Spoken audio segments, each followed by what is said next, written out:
Unfortunately, every step of the removal process being undertaken against me is being done in a manner that breaks every rule on how justice is delivered in our country. And this is why I find the need to draw the nation's attention to the serious violations of the Constitution and law in the process, and the danger it holds for the development of the nation's democracy. Officers from the Electoral Commission, security services, political party leaders here present, the media, ladies and gentlemen, good evening. By the grace of God, we are done collating the parliamentary results of Akwatia constituency by-election. Here are the vote cast. Solomon Asumedu had 15,235 votes. Bernard Bediakun Bedu of NDC had 18,199. Ousu Patrick, LPG, had 82 votes. I repeat, Asumedu Solomon, NPP, had 15,235. Bernard Bediakun Bedu, NDC, had 18,199. Ousu Patrick, LPG, had 82 votes. Total valid votes, 33,516. Total rejected ballots, 303.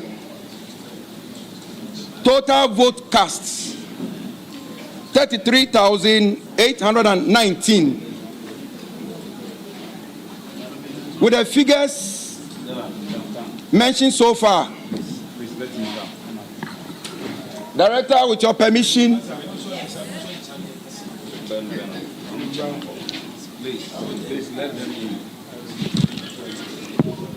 I, Eric Osu Jemfi, the returning officer of Akwatia constituency, declare Bernard Bediakun Bedu as the parliamentary candidate elect, MP elect for Akwatia constituency. Thank you very much. Well, so that's exactly how it played out. Bernard Bediakun Bedu is now the member of parliament elect for the Akwatia constituency after that fiercely contested by-election.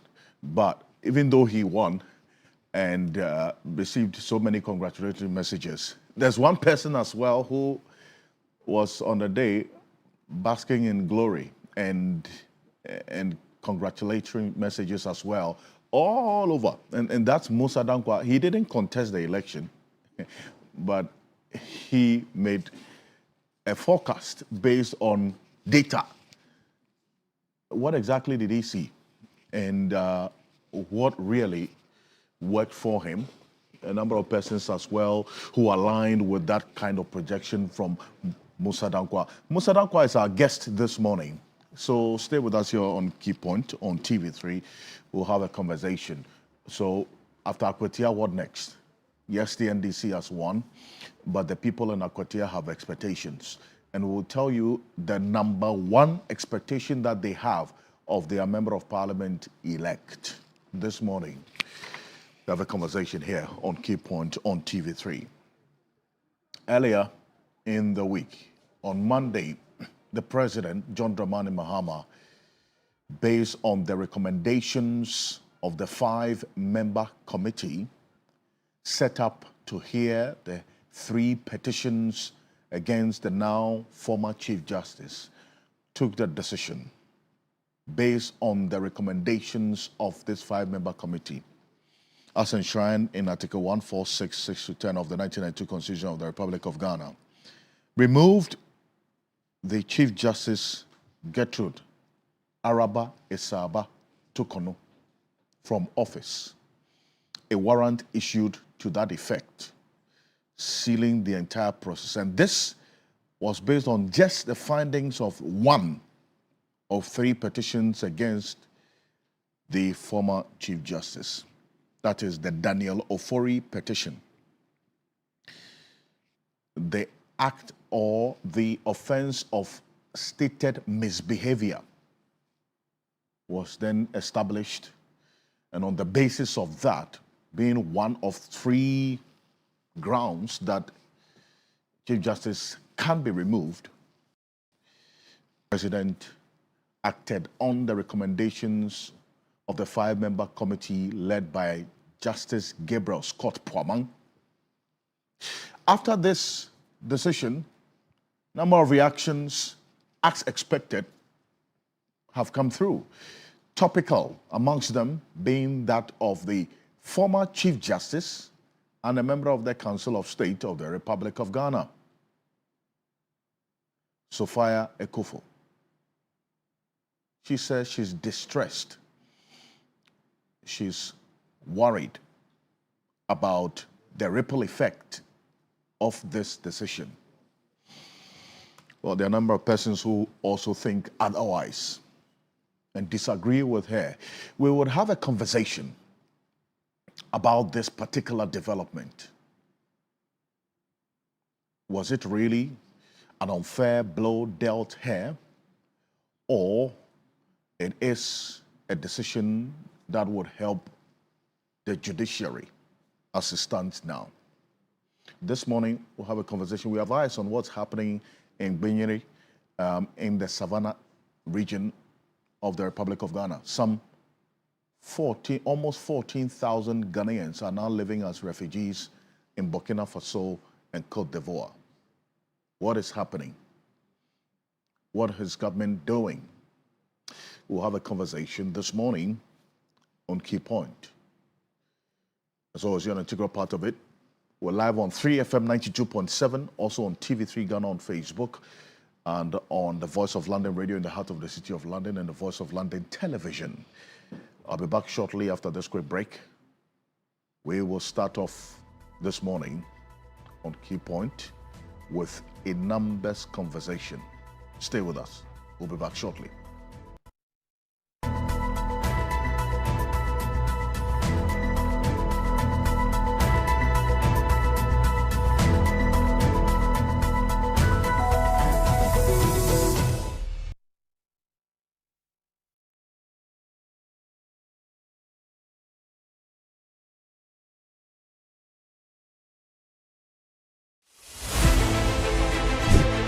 Reporting from the Takoradi Market Circle, from the heart of the Upper West Regional Capital, from the heart of the Ashanti Kingdom, reporting from Sunyani, from the Central Business District of Navrongo. The parliamentarians are on recess.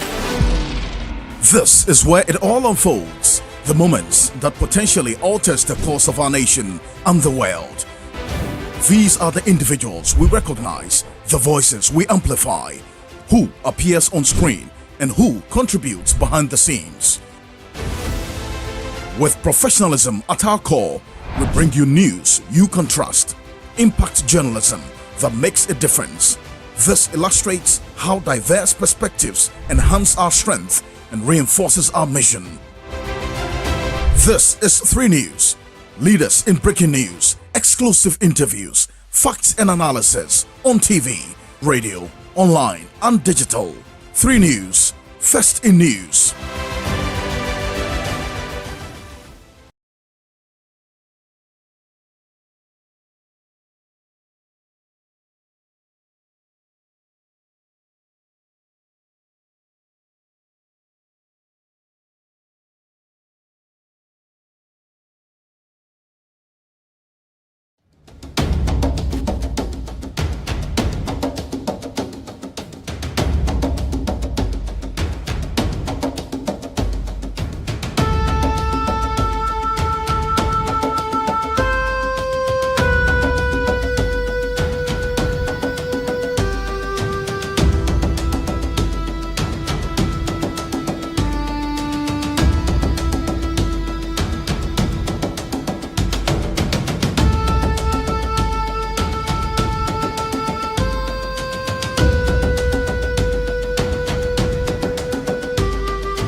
from the Electoral Commission,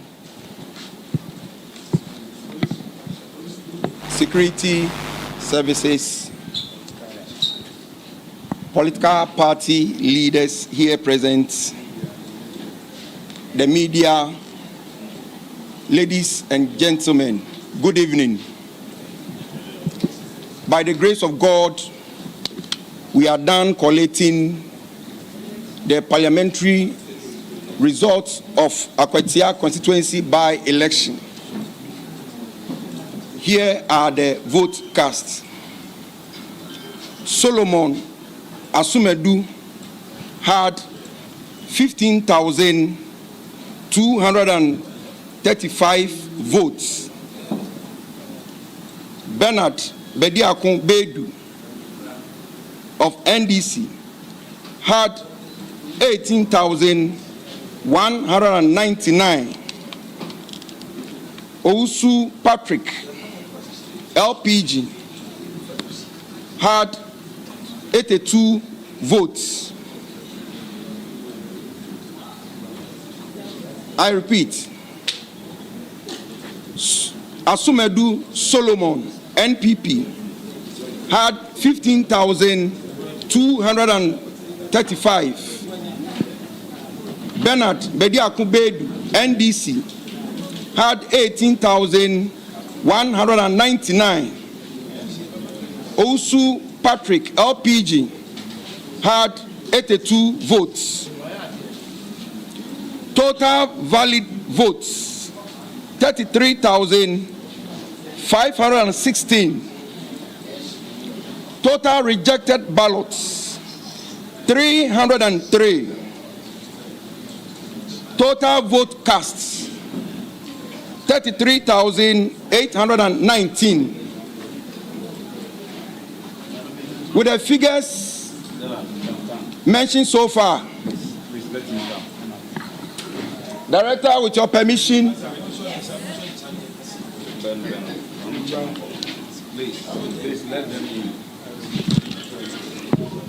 I, Eric Osu Jemfi, the returning officer of Akwatia constituency, declare Bernard Bediakun Bedu as the parliamentary candidate elect, MP elect for Akwatia constituency. Thank you very much. That's namesake. Congratulations. Let's hear from you. I spoke to you yesterday. You were confident of the work that you had put in. Talk to us about the feeling today, having been finally declared victorious in this crucial by-elections. Okay, so yes, Ebenezer, this is how far the good Lord has brought us. You have said it all. The confidence has always been there. It is not just mere confidence out of nothing. It was born out of the good work we had done. After engaging the people, we read their reaction towards the message we gave them. And we saw that it had really imbibed. They gave us a hope, some hope of a sort, which hope has resulted to what we see today. I mean, we've always been very confident. I told you, I don't know whether, I told you guys that we've been in this game for a while. If you are in it and you are losing, you will know, except maybe if you don't want to be honest to yourself. I told you what we were working out at that moment I spoke to was with regards to the gap. But as for the win, what are we witnessing? We've won. Okay. We had a lot in the lead up to this election. The NPP spoke quite greatly. At some point in time, the vice president made certain claims. They said you shouldn't have been in the race, amongst many other things. When you were hearing all of this, what was going through your mind at that time? For me, I've always said that, you see, when you are going to such contests, there are a lot of things you will hear. But I don't focus on tangentials. The focus is on the main ball. My focus is to have my message delivered, the people accept it, and then they take it up and work to make sure victory is delivered. Indeed, you see, some of these comments, if you are not careful, you'll be swayed by them, and then you go outside the main target and then be dealing with, well, let me put it this way, unnecessary stuff. Because you see, I shouldn't have been in the race as in what? I mean, that I was disqualified or it was an illegality on my part or what. And so we've gone past that stage. Elections were held. We have the results. Sorry?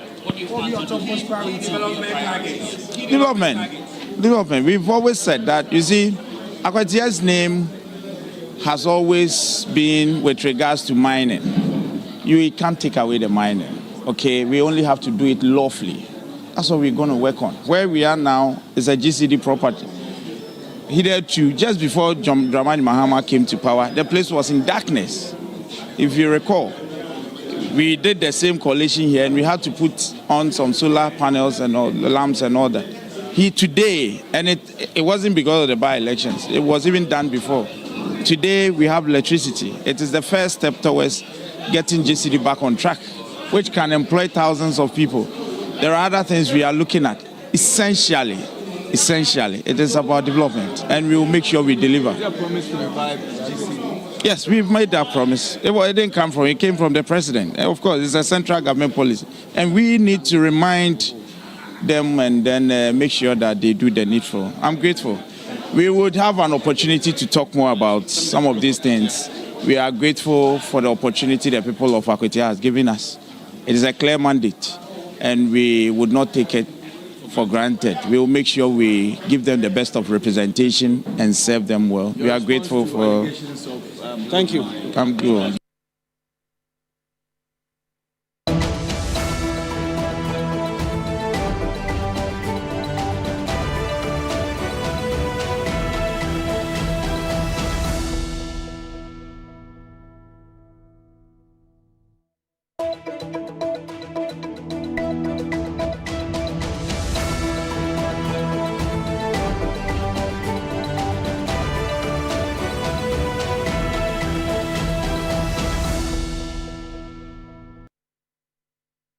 Well, welcome back. This is KeyPoint on TV3. We're live on 3FM 92.7, also on TV3 Ghana on Facebook and on DSTV channel 279. We're all across the world on 3news.com.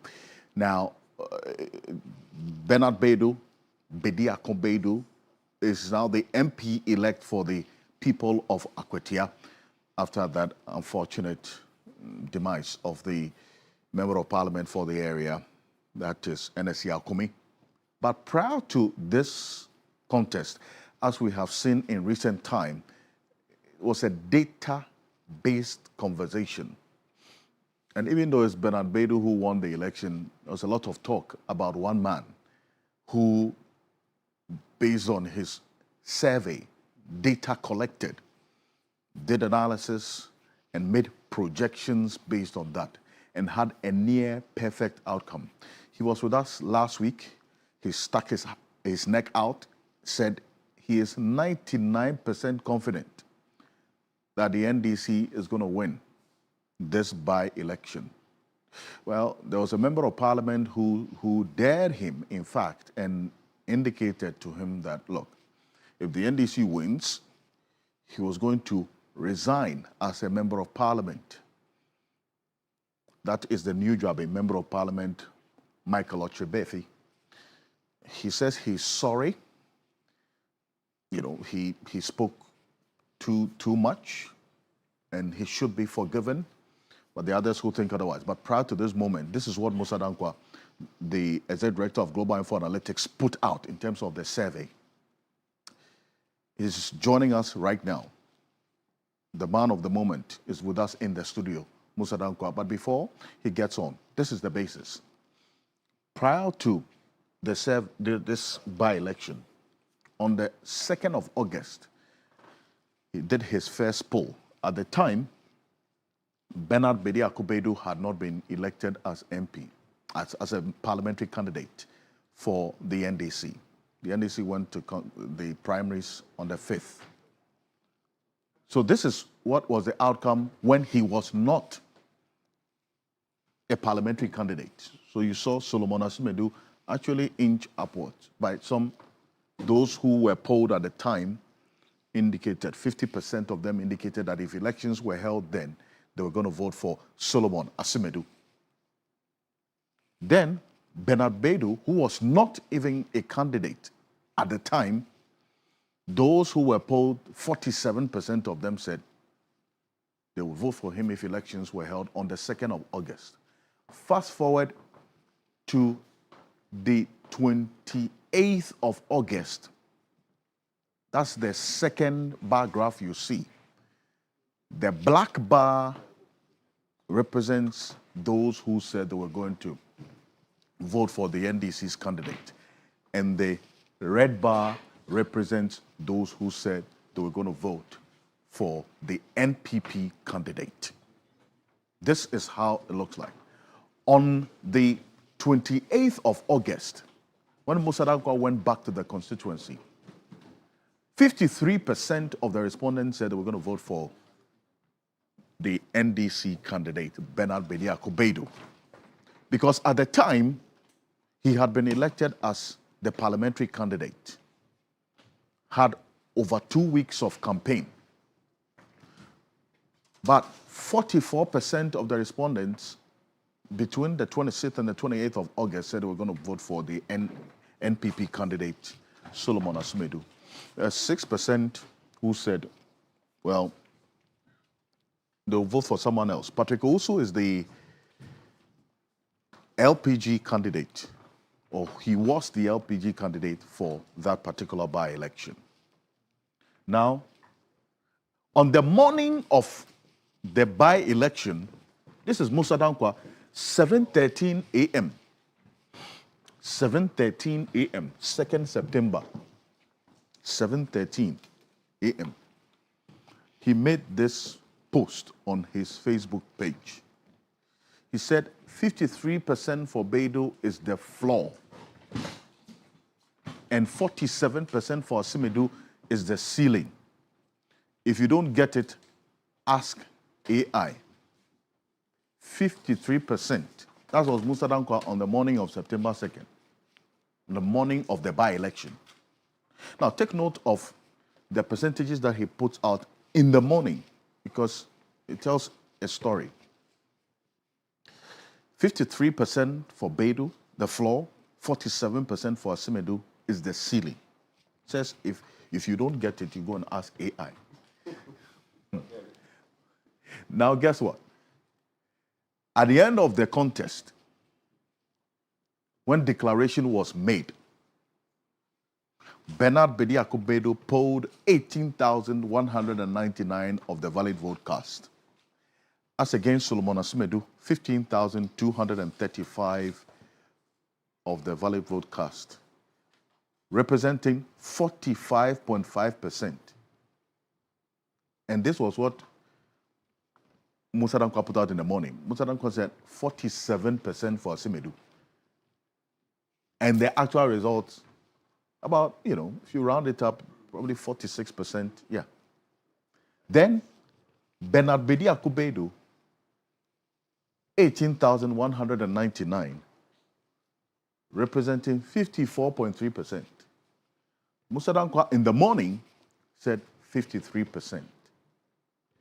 That was just 1% shy. Yes, it could be more. So this is it. A near perfect forecast in the morning before the night of the declaration, which was around 9:30, well, almost 10 p.m., that declaration was made.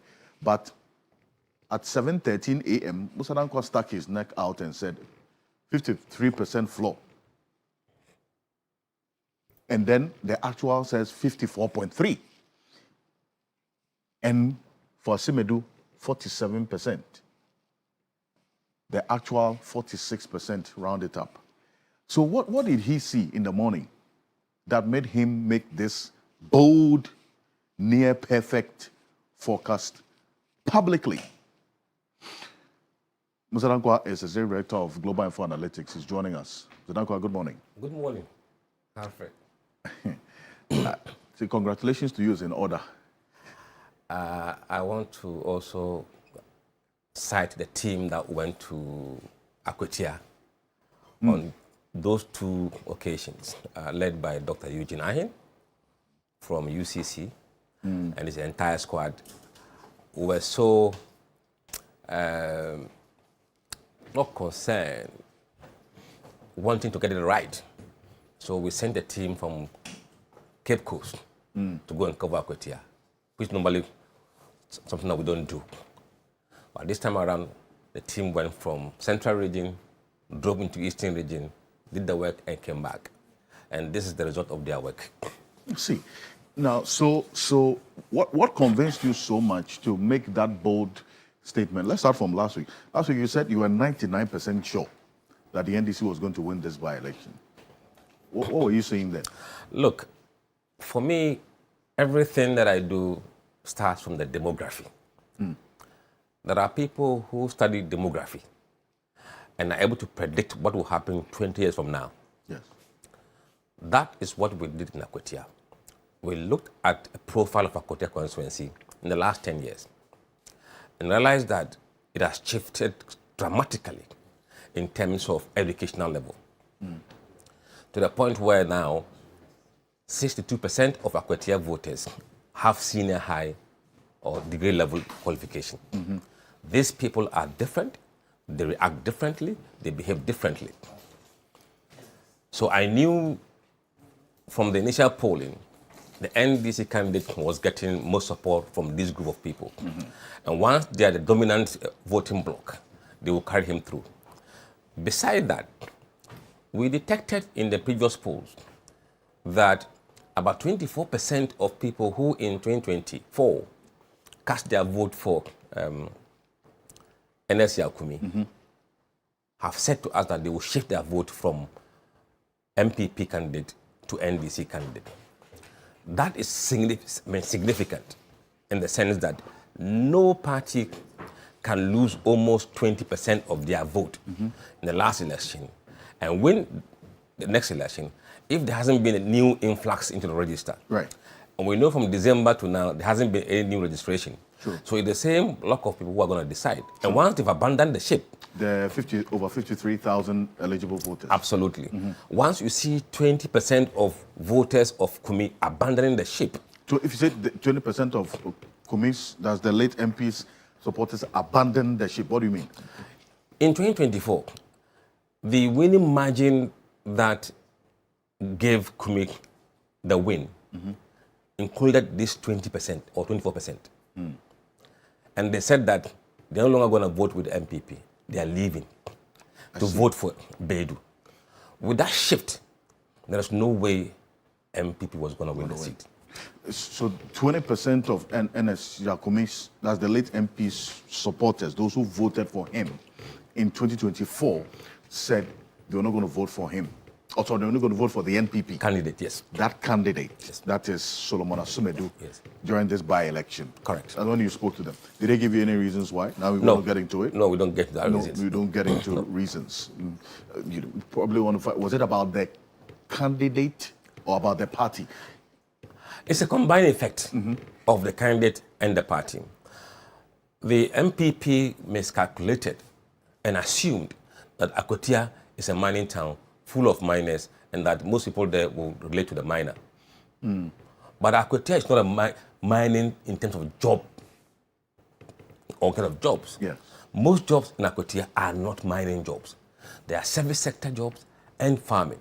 So you have to give if you're giving them a miner, it doesn't mean that you are giving the constituency what it represents. Right. And also the Akwatia has one of the highest level of literacy in Ghana. According to GSS, about 77%. 77% of the Akwatia people are literate. They're literate. I mean, the basic education being... No, they have basic education, but most people there have senior high school and tertiary. And these are the block of voters who we have seen in recent times are leaving MPP in droves. The educated population are leaving the NPP. Yes. And is it a representation of just Akwatia, or you see this across? Nationwide. You know, if you look at the July poll, those who say they are NDC and they have degree level, they represent 43% of that population. Those who have degree and support MPP, it is now 27%. 27%? Yes. That's against 43% for the NDC. Yes. That's why. That is why. What's happening? There has been a shift since the last election. And as to what is causing it, we don't know. But we intend to do a political party brand equity survey to see what is causing that problem. Because until now, the MPP was thought to be the elitist, quote-unquote, party that attracts the elite. And you are saying that based on this July poll, you had a lot more of the educated tilting towards the NDC. Yes, openly saying they are NDC. Openly saying they are NDC. Yes. As against less of the educated population openly saying they are NPP. Correct. That's a very interesting derivative. And that was having impact in Akwatia. And so if you narrow that statistic down, you find that reflected in Akwatia as well. Absolutely, absolutely, absolutely. And that you had a lot of tertiary, senior high school voting population who were looking out for something that relates to them. Yes. And Solomon Asmedu didn't give them that. No, he didn't give them that. Among those who have a junior high as their highest qualification, MPP was leading with 5 points, the gap between Sumedu and Bedu. But among those with senior high, the gap was 10% for MDC. And those with tertiary was 14% gap. 14% gap for NDC candidate over the MPP candidate. Over the MPP candidate. And among those without education, it was split in the middle. Wow. But then you're saying that, and we'll put that on the screen, are you saying that the minor status of Solomon Asumedu didn't work for the NPP as they were expecting? Because, this is a mining town. You'll think that if they are not going with the widow of NSC Akumi, as we've seen in recent or previous instances where the member of parliament, incumbent MP dies, they fail the widow of the late MP, they get sympathy votes, they win. It's worked for them in a number of circumstances. So sympathy was really one of the major factors and the capital that they leveraged on in previous instances. Also, West Wuogon is it's a very perfect example. We saw that also play out in another instance somewhere in the Central Region. But this time, they went with another candidate other than the widow of the late MP.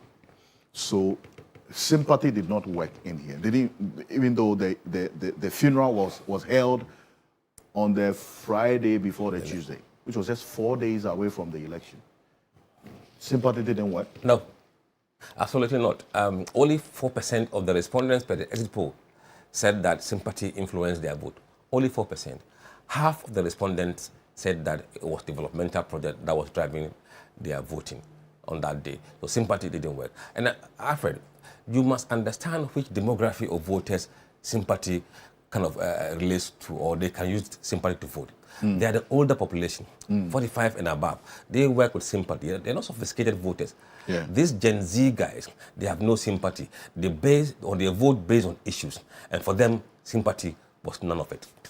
They're based on issues? Yes, issues. And you say that's the Gen Z population. Yeah. So going into what's the current demographic in terms of the educational level of the Ghanaian population? I want us to expand this beyond even Akwatia. How's it looking like? I mean, the last time you indicated that a chunk of our voter population are now educated and under the age of 40. Yes. Yes. What does it say?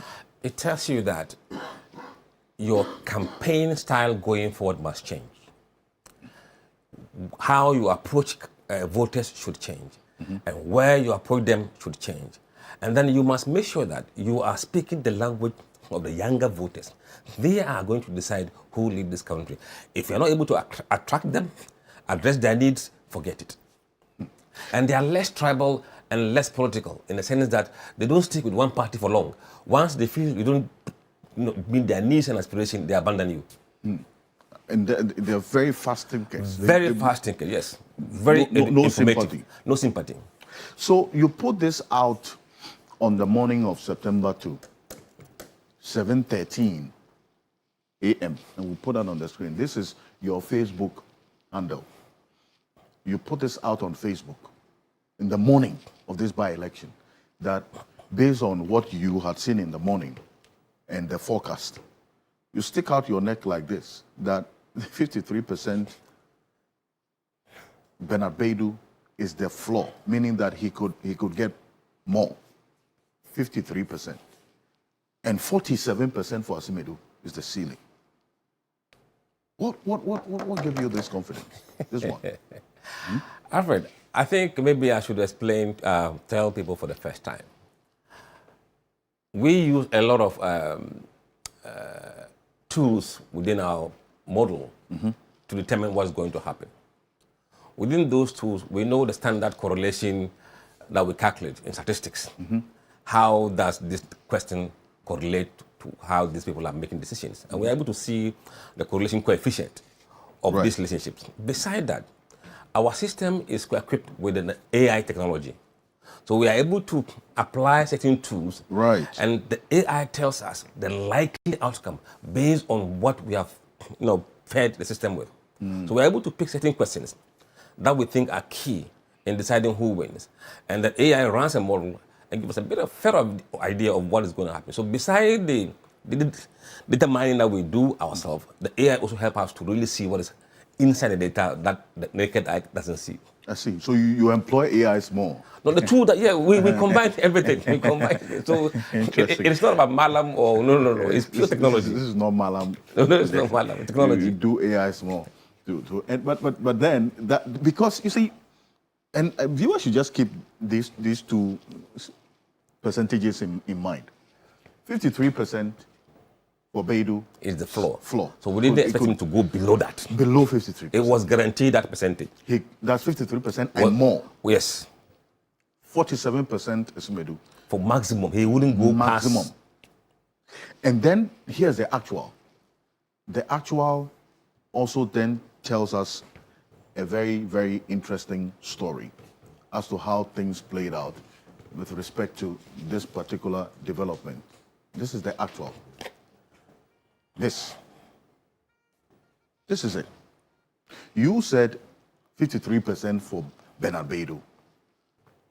At the end of the election, Electoral Commission declares Bernard Baidu as MP-elect, and it's 54.3, just 1 percentage point difference from what you put out in the morning. And then for Solomon Asimedu, you said 47%, and if you round this up, just about 46%, same 1% difference. That's near perfect prediction you put out there. So maybe if NPP had paid attention to this in the morning. It was too late for them to do anything with it. Really? At that time, no. No, they had this data 4 days before the election. And we gave out areas that we expect them to win and expect them to lose. But we only gave the 10 areas. But nobody came to us and said, what about the other areas? But the NDC guys came asking us to give us the entire electoral area results. And we gave it to them free of charge. Oh, I see. No, but MPP said you were doing try and error and doing some. It's good. It's good they are thinking like that. You heard that. It's good they are thinking like that. But well, that's the price they have paid for thinking like that. By losing this election? Yes, because we gave them ample data in every electoral area where people are undecided, where they could have gone there and convinced them to vote for MPP. They didn't. Let me bring in Martin Pebu, he's private legal practitioner. He is the leader of the Komipakulo demonstration, and he's passionate about the development of this country. Martin Pebu, good morning. Yeah. Thank you for joining us. Good morning, Mr. Ocansey. Today you look different. This is your hat. Yes. This is what, a cowboy one? Not cowboy. Anyway, it's a safari one, eh? Yeah. It's good to have you join us. Wow, it looks good on TV. Yeah, thank you. Wonderful. We have to change for the viewers. After they say, bring a different hat, so we're doing it for the viewers. It's not a hat race. Indeed. Okay. Thank you for joining us. Good. Good to be here. Oh, as usual, let me greet the rituals. Yes. Of course, I'll greet Yasantua. Except that this morning, we are Yasantua in Nkwanta Yapai.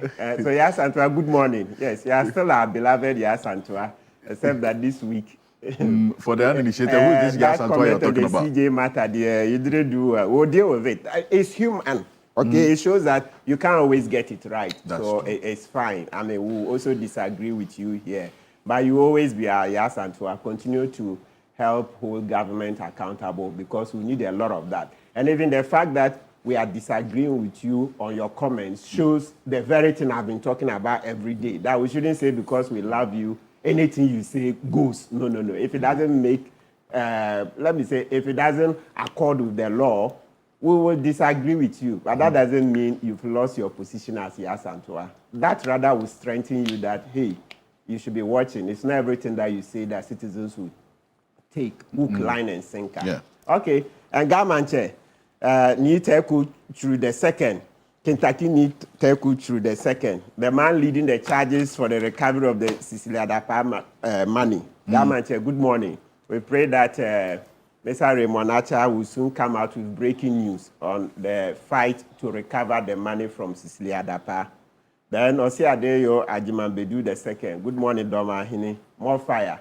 And of course, we also want to mention, the government project on Ukukon Kitinkiti. Yes, we want to see how it rolls out because as we talk, we will never forget that food insecurity is still a huge problem, right? The cost of living is still high. So we want to see how Ukukon Kitinkiti and the other development projects would help us to, make the cost of living affordable because it's hard. We are still in a cost of living crisis. True. And it's not only in Ghana. Even in the UK, you see middle class workers finding it difficult to feed themselves, etc. And then America, etc. So let's see how the agri projects help us. Good morning. Important, indeed. Thank you so much. And I bring you in on this one. I mean, we were with Musa Dankwa last week. Yeah. Stuck out his net 99% sure. Says NDC was going to win. In the morning, he puts out this, and then look at the actual. Yeah. And hearing him speak right in front of you now about what they did and how things played out.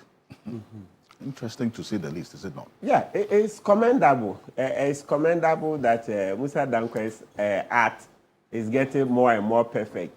Except Mr. Dankwa, but there was something the MPP showed. They said by midday you had buckled and then you showed the Solomon Asumedu leading. How come that one came up? It wasn't in the afternoon. It was around 4:30. We were putting out the exit polls. Yeah. Who has voted? Yes. How many were male, female, age groups, educational level. When we put on the handle the number of people who have voted but they are MPP, not voting for Asumedu, the proportion of people who have come out to vote who are MPP, who were largely over 50%. So they took that to be a vote for Asumedu. So there's a difference between voting for a candidate of a particular party and those who say, I am MPP. So not everybody from your party would vote for your candidate. Okay. Okay, good. So it memes that it was a spin.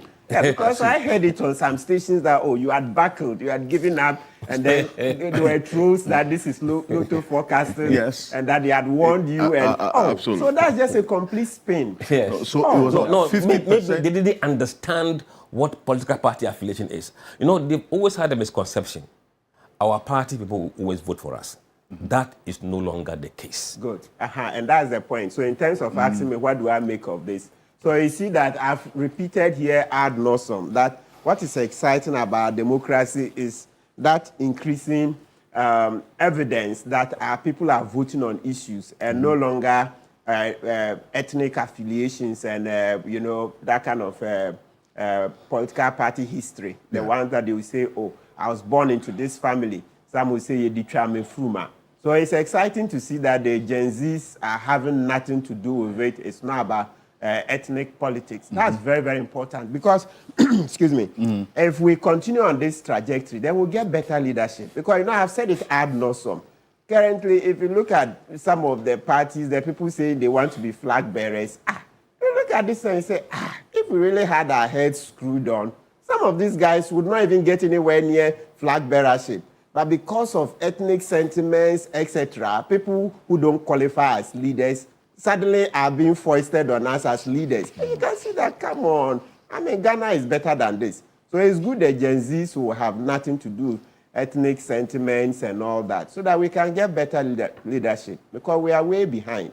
We're way behind. And I mean, we should be doing everything to, run faster than we should, because we are actually behind. Absolutely. We are behind. And a final comment on Bernard Bedu. Yes, good to see. Yeah, I know him a little bit. We are doing a case together. So it's good to see how in a few weeks Bernard Bedu has transitioned from a private legal practitioner to MP.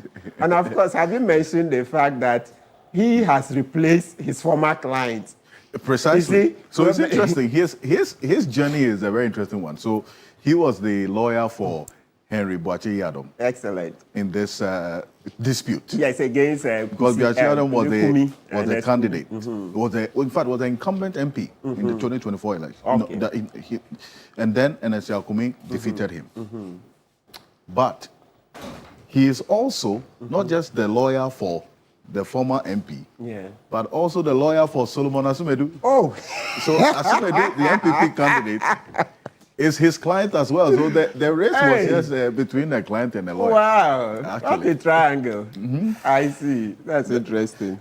That's what played out. And well, I don't know how that the NDC, how there was question about how they are handling this. That point you just made about he then defeating his client, who was a former MP. Exactly. And then goes to defeat the other client. Exactly. Wow, lawyers rock. Because says lawyers rock. So it was more probable, Zarankwa, you say, to have the constituents have a lawyer replace a lawyer. Yes. Or an almost lawyer to be. Yes. Yes. Kumi had passed his exams. Yes. I understand so he was on the way. Yeah, he has passed. To have even been called to the bar. It's a sad one. It's a sad one. So that also played out. Played very well, yes, it did. Because, I mean, the guys are very smart voters, very literate, and moving from Kumi to Asumedu was a long shot for them. And Abraham Amaleba is also joining us. He is the Director General of the National Road Safety Authority, but more importantly for this conversation, a private legal practitioner as well. One-time Director of Legal Affairs for the NDC. He's joining us in the studio. Good morning. Thank you for joining us. Good morning. Good morning to you and to your viewers. So, yes, before we even get into the details of what Musa Danko has put out, Loyamatic people pointed out this situation of your party having to deal with a client who went into the primaries with his lawyer. His lawyer defeated him, and now his lawyer has become the MP elect. Was that any issue for you at all as a party? And did you have to sit them down to settle it? Because clearly there will be some emotions at play. No, as a party, we needed to ensure that the person who is going to represent the party is chosen by the entire people. And so what we did was to open up the primaries. There were those actually who thought that we should repeat the candidate who stood for the general elections. There were those who thought that. And there was a school of thought that said so. But as a political party, there's a need to deepen democracy. And so it was no longer fashionable to handpick somebody. And if you listen to some commentators, they will tell you that that is the dagger that befell the MPP when they didn't allow primaries and just chose somebody. But after the primaries, we were able to talk to both sides, and then you saw what you saw. The other side came up. I've also heard people talk about the lawyer who acted for the candidate and now decided to contest him and is now an MP. I don't think that breaches any of our legal profession. It doesn't. This is politics. It has nothing to do with the Legal Profession Act or conduct. He has not done anything wrong, and so I think that we should just take it as it is. The people of Akwatia just acted as rational human beings. Rational in the sense that they subjected all this to critical thinking. Mm-hmm. And if you subject something to critical thinking, you'll be asking yourself, why? Why? Critical thinking is about why. Why? You know? Mm-hmm. So why should I vote for the MPP? When indeed they are an insignificant minority in Parliament. Why? So they felt that if they had made a mistake in the general elections, this a God-given opportunity for them to correct that mistake and belong to the winning party and be in the majority as well. I see. Why do you think that it was a mistake in the general election? And as Yakumi won the election. That's what I'm saying, that in the general elections, they voted for the MPP and Eskumi. But they realized that the MPP is an insignificant minority in Parliament, and they will not be able to, advance their interests. So an opportunity has now come for them to right the wrong by belonging to the majority, where they think that developments can be brought to their doorsteps. Because if government says that we have 100 projects and the MPs are what, 275? Mm-hmm. Your minority MP cannot possibly be lobbying the Minister for Education for, say, one of the school buildings. Mm-hmm. You have a strong bargaining if your MP is in the majority side and can go and lobby for one of the projects. So they've looked at all this, critical thinking, subjected to reasoning, and think that it's an opportunity for us to now belong to the majority party. So that's what they did. I see, but then with that in mind, your work is cut out for you. The major expectation of the constituents of Akwatia that you polled was what? Development project. Correct. They want to see development. Yes. Yes. Non-negotiable. Non-negotiable. So that means that the MP elect and the ruling NDC must deliver, or they will be out of Akwatia in the next election. You think that this is it's a possible flip in 2028 if the NDC does not deliver the expectation of development of the people? I think so. I don't see the national issues playing out in Akwatia because it was a referendum on development and they said development. If they don't see it, anything can happen. All politics is local. Yes. So that's it. The expectation is deliver development or we boot you out, because the difference is not that much, really, if you look at it. I mean, it's not one that you say you will not deliver or you have a lackluster performance and go into 2028 and expect to win. It's just less than 3,000. I agree. I agree that our job is cut out for us. But if the people are looking for development, they are better off being in the NDC than in the MPP. But again, this cuts out the job that we need to do. And I am sure, because of the kind of governance we are seeing under John Mahama, I am sure the development would spread and get to Akwatia. Akwatia is more or less a swing seat. And if you don't perform well, chances are that in the next elections, they will boot you out. So the NDC is aware of this, and the NDC must deliver on this. I see. And having that in mind as well, there is a... Kofi Bempto is going to be joining us in a bit. He's a private legal practitioner as well and vice president of Imani Africa Policy Think Tank.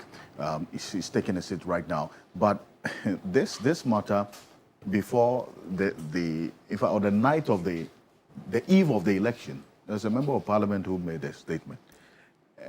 He, in fact, just like how you put out your neck, you stuck out your neck for this, saying that 53 for Beidou as the floor, 47 for Asimedu, the ceiling. He also said that if the NDC wins this election, he was going to step down as member of parliament for New Japan. That's your good friend, Michael Ochebefia. Has he called you? No, he hasn't spoken to you. Yeah, he hasn't spoken to me. He said he's sorry. I think what I can say on that issue is that people must be circumspect, if you're a politician, a member of parliament, unless he had a superior data than what we had, maybe he was right to put his neck out, but he didn't have any data. So what you said was political talk. What he said was political talk. Yes. And nothing to energize the base was political talk. No, but he was very confident, very sure about himself. Did you see the video? When these people speak, these politicians, when they speak, Alfred, you've been in this job for several years, decades. You know how confident they appear, even when they are losing.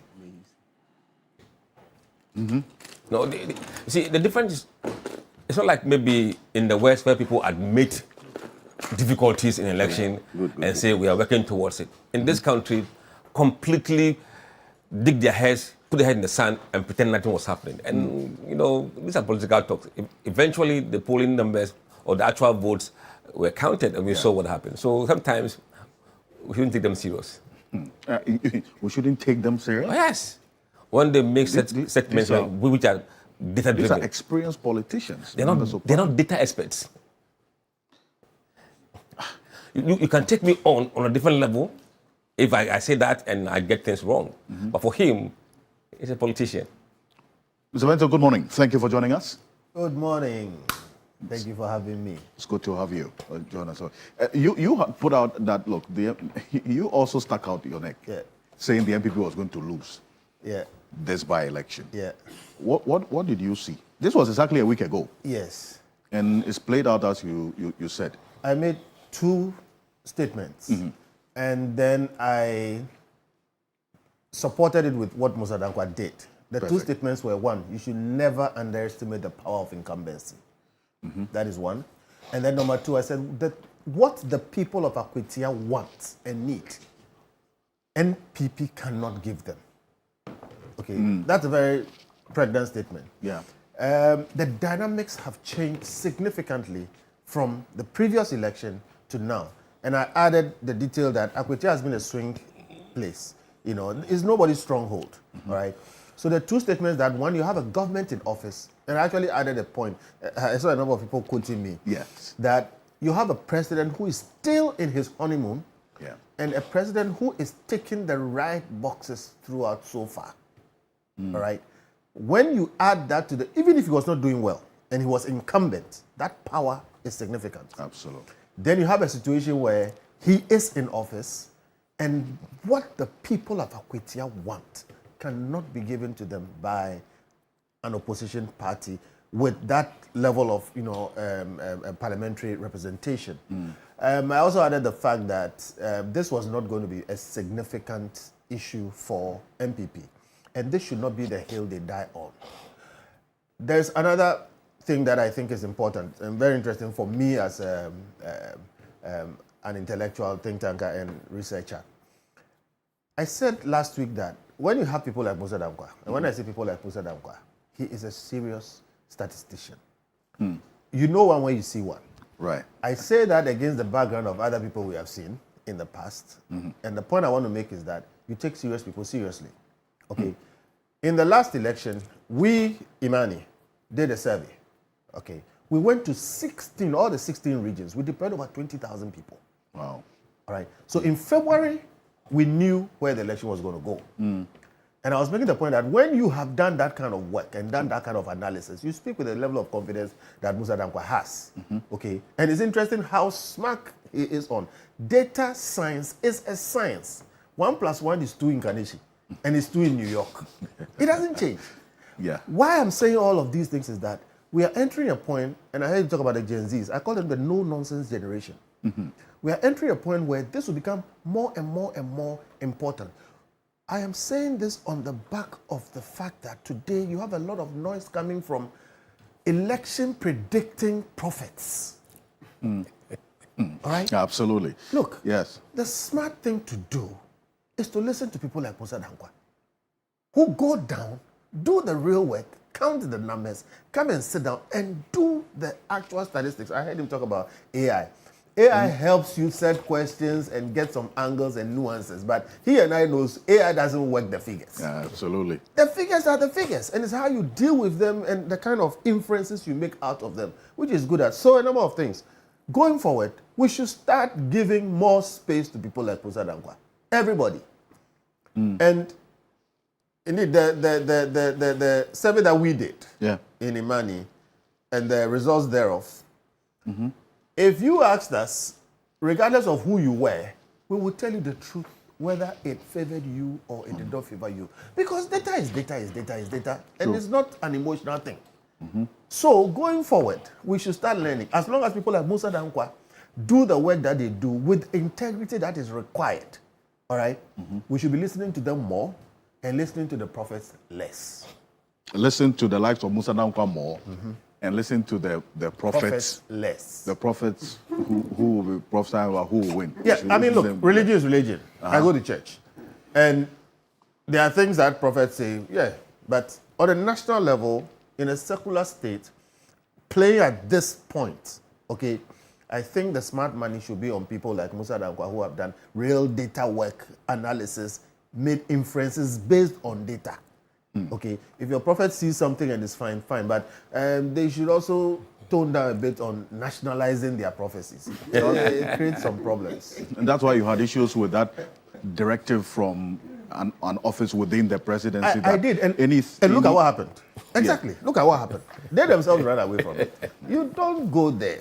Religion is the opium of the masses. Yeah, but I don't agree with that too. It has the effect of opium, but it is not opium. All right? Look, most of the development of this planet has come about because of Christianity. Like it or not like it, okay? It drives positives and it can also drive negatives. True. So religion can do good things. But if you say that, but slavery, they came, but they had Bible. It drives positives and it drives negatives. Slavery has hurt us a lot. Look, I think we want to go on this. It drives it's positives. Slavery that has left us. Do you know the basis of most of the education in Ghana? I disagree. Slavery has. Slavery is not the only thing in the world. No, but slavery is positive and negative. But the negative is more because of slavery. Look at where we are. So you look at that. Slavery. Look at where slavery is not the only bad thing in the world. Over these centuries, you know where would have been. Slavery is bad. Oh, there have been more good things that let's leave it alone. Absolutely. But the point is made, right? Going forward, let us work with data. They decimated us, took everything away. That's a different argument. We can develop their home. Table this conversation for another day. And if we have that debate, we'll have it privately and I'll win. Thank you. Braco Powers is also joining us as a private legal practitioner. So Powers, good morning. Thank you for joining us. Let me also acknowledge the presence of Professor David Abdullahi. He is the Senior Governance Advisor, Africa Parliamentary Network. Professor Abdullahi, good morning. Thank you for joining us. Good morning. Please put your video on for us, please. And thank you while you do that. Mr. Powers, just a quick one on this one as well. Because you're talking about Gen Zs and your thinking and the youth and how things are played out in Akwatia. Quickly. I think largely the political terrain has changed, and I'm sure Musa Dankwa's work is evidently strong on that. And a number of research institutions have also hinted at this. And my position is that, Alfred, election is a measurement of the mood of people at a particular time. Yes. So when the last election was held, the mood of the people at Akwatia or in Akwatia were different as compared to what we witnessed some few days away. True. So I think largely the incumbency effect played a major role, and we also heard of incidents that had to do with vote buying and other things. I think we need to sanitize our system, to weed out some of these things that undermine the credibility of our electoral processes. So, by and large, I think we should be optimistic and work towards achieving a positive outcome. Well, you talk about that MP, Musa Dankwa. You're saying that you didn't pay attention to him. You think he wasn't. We shouldn't take him serious when they make these comments. He's an experienced politician. Michael Ochebefi is no mean a person. He's a member of parliament for the New Jobbing constituency. This is what he said when he was asked a question based on your poll. And there are many who say that we shouldn't accept his apology, Mr. Bento. But then again, he can't just resign like that, can he? No, look, we need to put things in context. And Honestly, unfortunately, we have too many of our politicians who, in the heat of the moment, say things that they shouldn't say. Hold your thoughts on this. Don't lose it. Let's hear from him. What exactly did he say? Take a look. This is what he said when he spoke to GH1. If we lose this election, I'll resign as a member of parliament. I'm telling you, we'll win these elections. We'll win. If we lose these elections, I'll resign as a member of parliament. I'm telling you, we'll win. If we lose this election, I'll resign as a member of parliament. I'm telling you, we'll win these elections. We'll win. If we lose these elections, I'll resign as a member of parliament. I'm telling you, we'll win. Mr. So look, this is what every liar will tell you. It's not enforceable. It's not enforceable. It's not enforceable. It is a matter of honor. Look, there are some people, if they tell you, I will do this, they will do it. They will do it. Because it's a matter of honor. I will not credit that level of honor to some of our politicians. And I think we should also take this, with a bit of context. I mean, politicians, I heard many MPP people saying they were going to win this election. Absolutely. All right. I have friends on MPP side, NDC side, and everything. And I kept telling my MPP friends that, look, if you win, thank God. But the data doesn't show that you are likely to win. In any case, I keep saying, this is not the hill for you to die on. What can kill you is that presidential election process that you are going through. Absolutely. And I think that is where your focus must be. So as for politicians and what they will say, let's just give them some slack on that. But I don't think what Mr. Bayfi said is enforceable and anybody should hold him to it. If anything, after what it does is it dents his credibility. Trust me, the next time he says anything, he will be referred to this. Anytime he says, trust me on anything, people will say, the last time you said this, and they will just, brush him off. So it's a dent on his credibility, but I don't think we as a country should, put too much on stuff like that. Well, Professor Abdullahi, but you, in fact, Mr. Bento made a statement in context that yes, is an honor. It's a statement of honor, but it's not enforceable. But you say that, yes, he's apologized. That should be enough to slide. Why do you want his head on a chopping board? Well, first of all, do we even believe what he said? He said he has apologized. Are we sure that he's very genuine about his apology? I think I see it differently. You see, leadership is not a popularity context. He is the one who stood for elections. And he's a lawmaker and a politically exposed person. If you don't have incontrovertible facts, just like Mr. Danko was saying, you don't go out and say things that you cannot be able to hold yourself up to. I believe it is neither here nor there. It's not because he's a Ghanaian politician. He's a politician. But as a politician, you must always be able to be circumscribed about what you say. You see, Nene, the foot is worse than the mouth.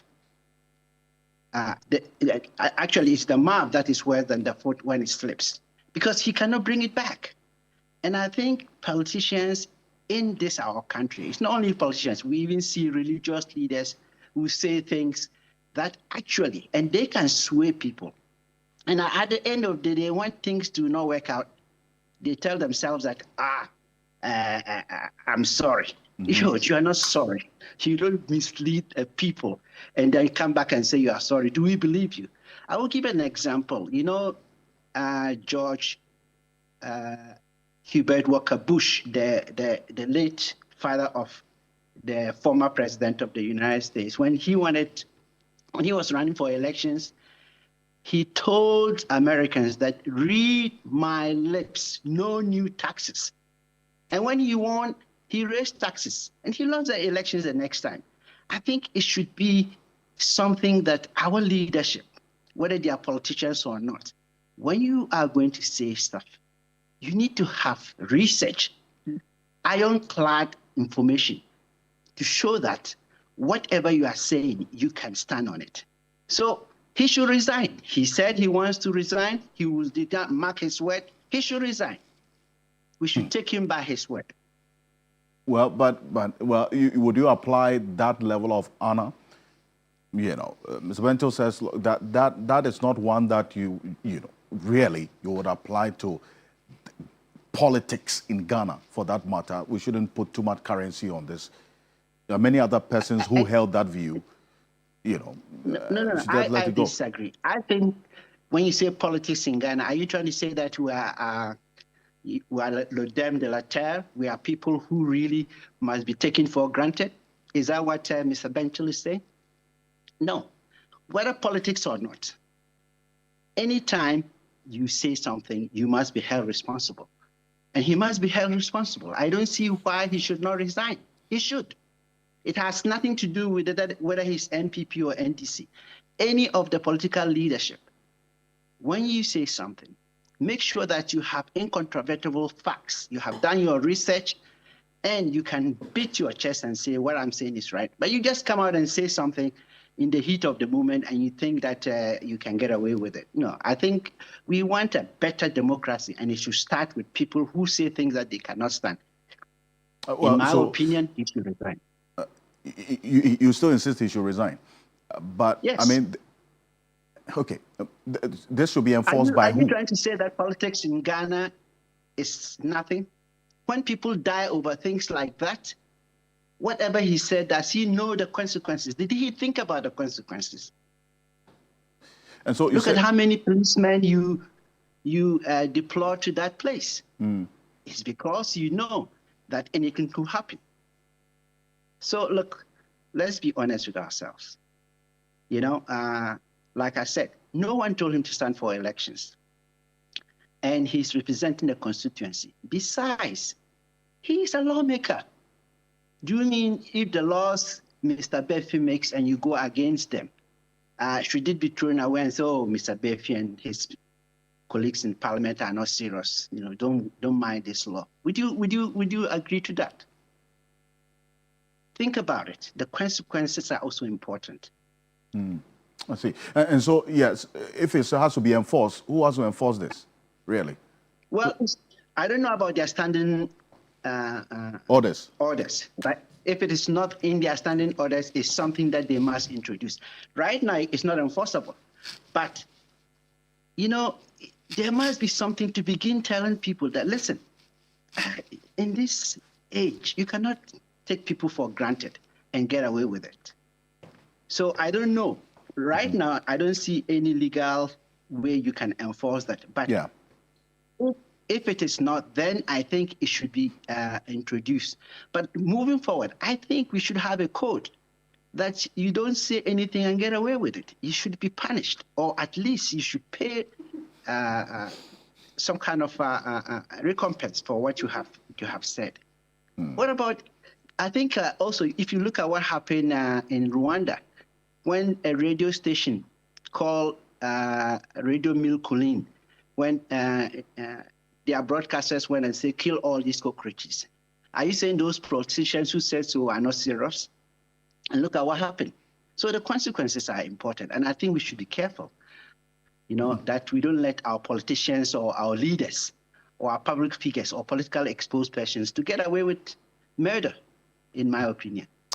Right. Professor Abdullah, I thank you very much for this. And we're rounding up on this. Your stance on this matter, really, whether it's one that we should just, it's not enforceable, we should allow it to go, it's a statement of honor. Professor Abdullah says, look, we must begin to get our politicians to be serious and be held accountable for what they say.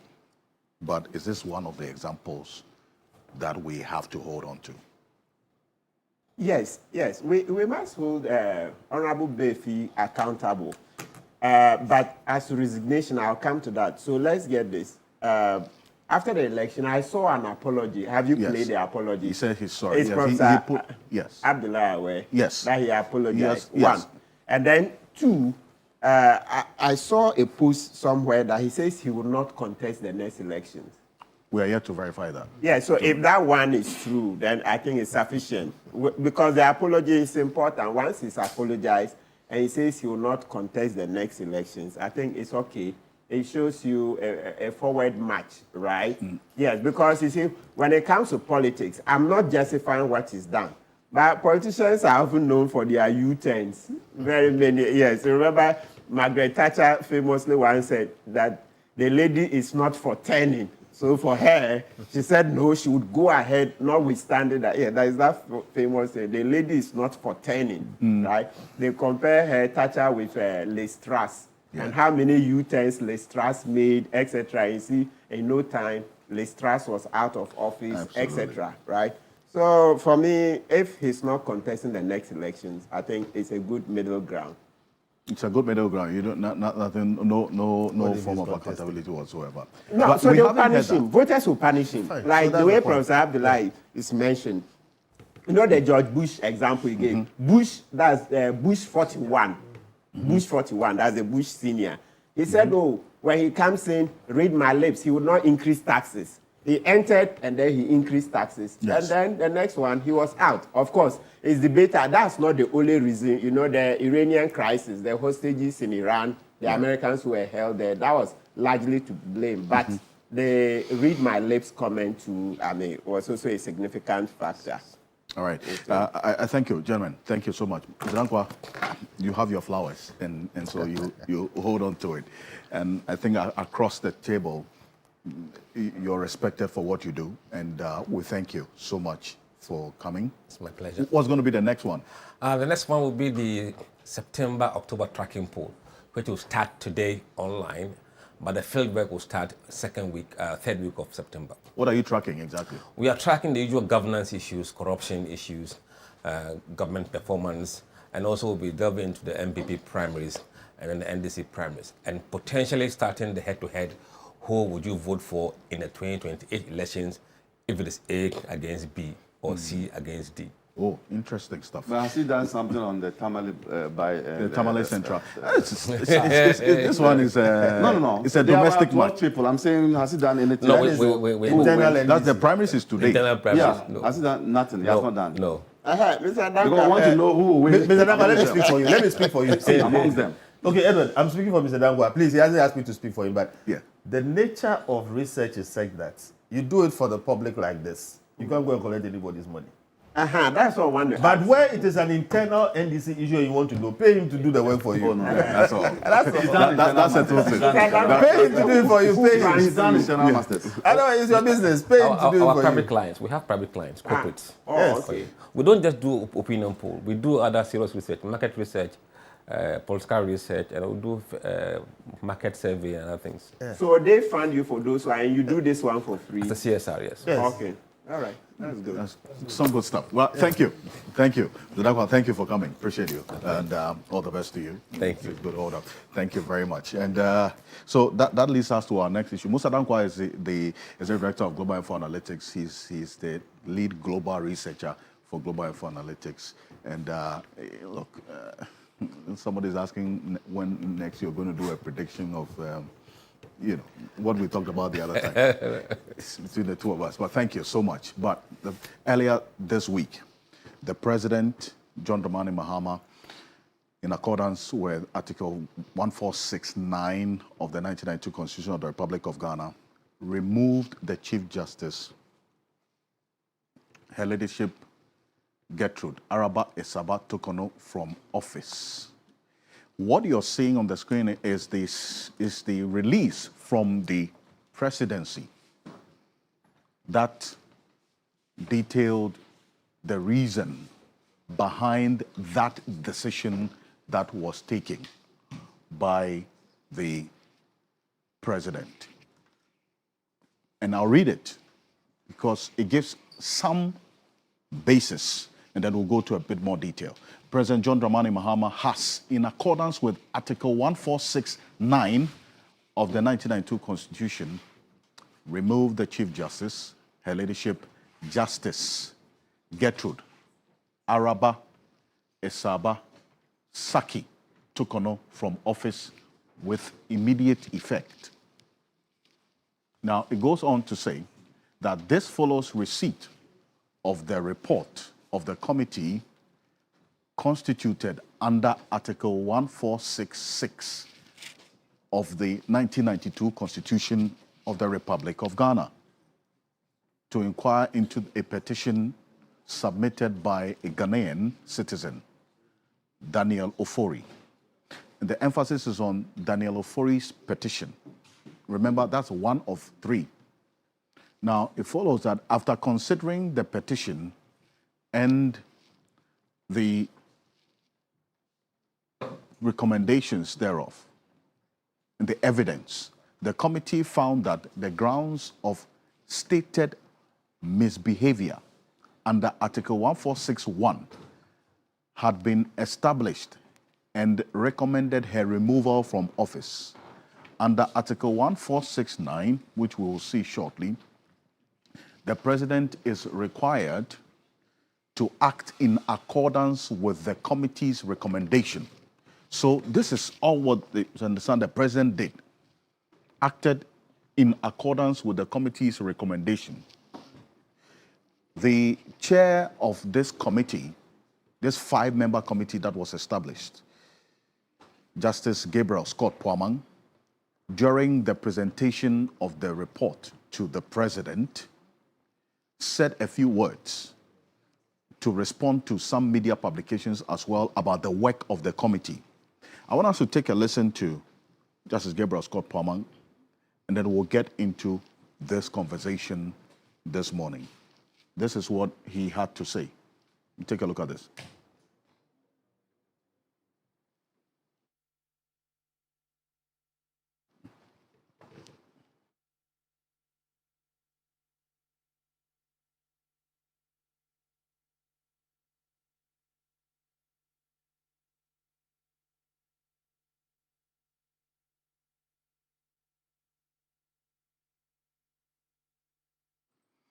And we'll hear from the chair of the committee shortly, but this is what we do know. The reason for her removal, that is stated misbehavior. This entire process commenced on the 25th of March when the announcement was made of some 3 petitions received by the presidency. In fact, it was this particular letter, this one. Very short one, straight to the point. It says, President Mahama has received 3 petitions from various persons seeking the removal of the Chief Justice. The President has forwarded the 3 petitions to the Council of State to commence the consultation process mandated by Article 146. So this was how it all began. That's at least when we got to know, the 25th of March, 2025. Then the Council of State did their work as expected. And these are the petitioners. Daniel Ofori, Shining Stars, which the former Chief Justice is contesting their legality. This is a case that is running. Ayamga Yakubu. At least what we do know, we counted some 6 suits seeking to challenge this entire removal process, which ended with the warrant issued by the president. At least 6. A number of them are still running, by the way. These are active cases, including the one at the ECOWAS court, which I'll tell you about the development on that ECOWAS court and what the now former Chief Justice is asking the court to do. These are the members of this 5-member committee that heard the petitions against the now former Chief Justice, Justice Gabriel Scott Poamang, Justice Samuel Adebo-Esiedu, Daniel Yardemelevo, former Auditor General, Major Flora Dalugo, and Professor James Gisa, Associate Professor at the University of Ghana. Guess what? This committee, right from the day that their formation was announced until the day of the removal, which was Monday, they said their work spanned a 133-day period from April 22nd, the 22nd of April 2025, up until the day that this removal decision was communicated. Now, this is how long the former Chief Justice Gertrude Araba Esabak Tukono has been at the bench, 21 years. As to whether that question about what happens to her entitlement, because the likes of Lawyer Matik Bebo had indicated that, look, she should have thought about resigning right from the onset to save herself of all of this. And then the former Chief Justice addressed the press conference indicating that that proposal of she resigning was not on the table because she was, amongst other things, going to lose her entitlement. So it was off. So with this removal, would this decision as well affect her entitlements after 21 years, at the bench. It's a conversation we'll have. Then, these are Daniel Ofori's details, and we'll get into that. There's a good reason for that, because it is only Daniel Ofori's petition that was the basis for the establishment of stated misbehavior, which is one of 3 grounds that a Chief Justice can be removed. So the other 2, Shining Stars and former COP, those 2 have not been heard as yet or decided on. Daniel Ofori's petition had 21 allegations of misbehavior, 4 allegations of incompetence. And guess what? I'll give you just the key highlights of the 21 allegations of misbehavior. Misappropriation of over 337,000 on foreign travels. This was the big one. This first one. They said misappropriation of over 337,000 on foreign travels, per diem, and so on. Arbitrarily reassigning cases between judges, dismissed judicial staff over minor offenses, unreasonably fast-tracked appenio marking and the speaker's case hearing, ordered national security to seize high court computers. And this is what we do know. And in fact, this is not the first time some of these matters have been captured in a petition to a president about the former Chief Justice. And we'll tell you, the committee's work on this particular petition, the former Chief Justice herself personally testified. She called 12 witnesses. Then Ofori also presented 13 witnesses. Approximately 10,000 pages of documentary exhibits were submitted by both sides. This is no mean a process. We do know the second and third petitions are yet to be heard.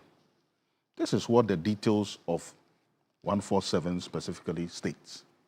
A justice of the Superior Court or a chairman of the regional tribunal shall not be removed from office except for 1, stated misbehavior, or 2, incompetence, or 3, on grounds of inability to perform the functions of his or her office arising from infirmity of body or mind. This is what Justice Gabriel Scott Palmang, the chair of this 5-member committee, said when he presented the report to the president. Take a look. Ladies and gentlemen, Mr. President, in March this year, you received 3 petitions pursuant to Article 146 of the Constitution 1992 for the removal of Chief Justice Gertrude Asaba Araba Sakitokon, and the public was made aware of this fact. Subsequent processes dictated by the Constitution and the decisions of our Supreme Court were gone through, culminating in the establishment of our committee under Article 146, Clause 6 of the Constitution. The nation was further duly informed, and when we commenced our work on the 15th of May 2025, the Minister of State for Government Communications was briefed and notified the public about it. There has been considerable interest in our work, shown through comments and opinions by Ghanaians and international observers as well. However, the committee restrained itself all along from reacting, even when blatant false statements were made about members of the committee and our work. To the committee, our mandate and remit is set out under Article 146, Clauses 7 and 8 of the Constitution. It's clear, and it is to inquire into the petitions in camera. Here, the person against whom the petitions have been brought in her defense by herself or by her lawyer or other aspect of her choice, and then make a recommendation to you, Mr. President. As I have said above, 3 petitions were referred to us, and though all 3 petitions seek the same relief, each petition is distinct and would succeed or fail on its individual strengths or weaknesses. Mr. President, without disclosing the substance of the proceedings, and since in-camera proceedings is not the same as in secret, we can state that in respect of the first petition, We received evidence by Mr. Daniel Ofori, the first petitioner, through 13 witnesses. Similarly, the Chief Justice in her defense called 12 witnesses, including expert witnesses, as she is entitled to do under the Constitution. The Chief Justice testified personally and was cross-examined. The committee received about 10,000 pages of documentary evidence from both sides. There were 4 lawyers that represented the first petitioner, Daniel Ofori, and 4 lawyers represented the Chief Justice. Mr. President, after critical and dispassionate examination and assessment of all the evidence, including the expert evidence, against the provisions of the Constitution and the relevant laws, we have, without fear or favor, arrived at a recommendation on the first petition. The recommendation is contained in the envelope which I now give to you.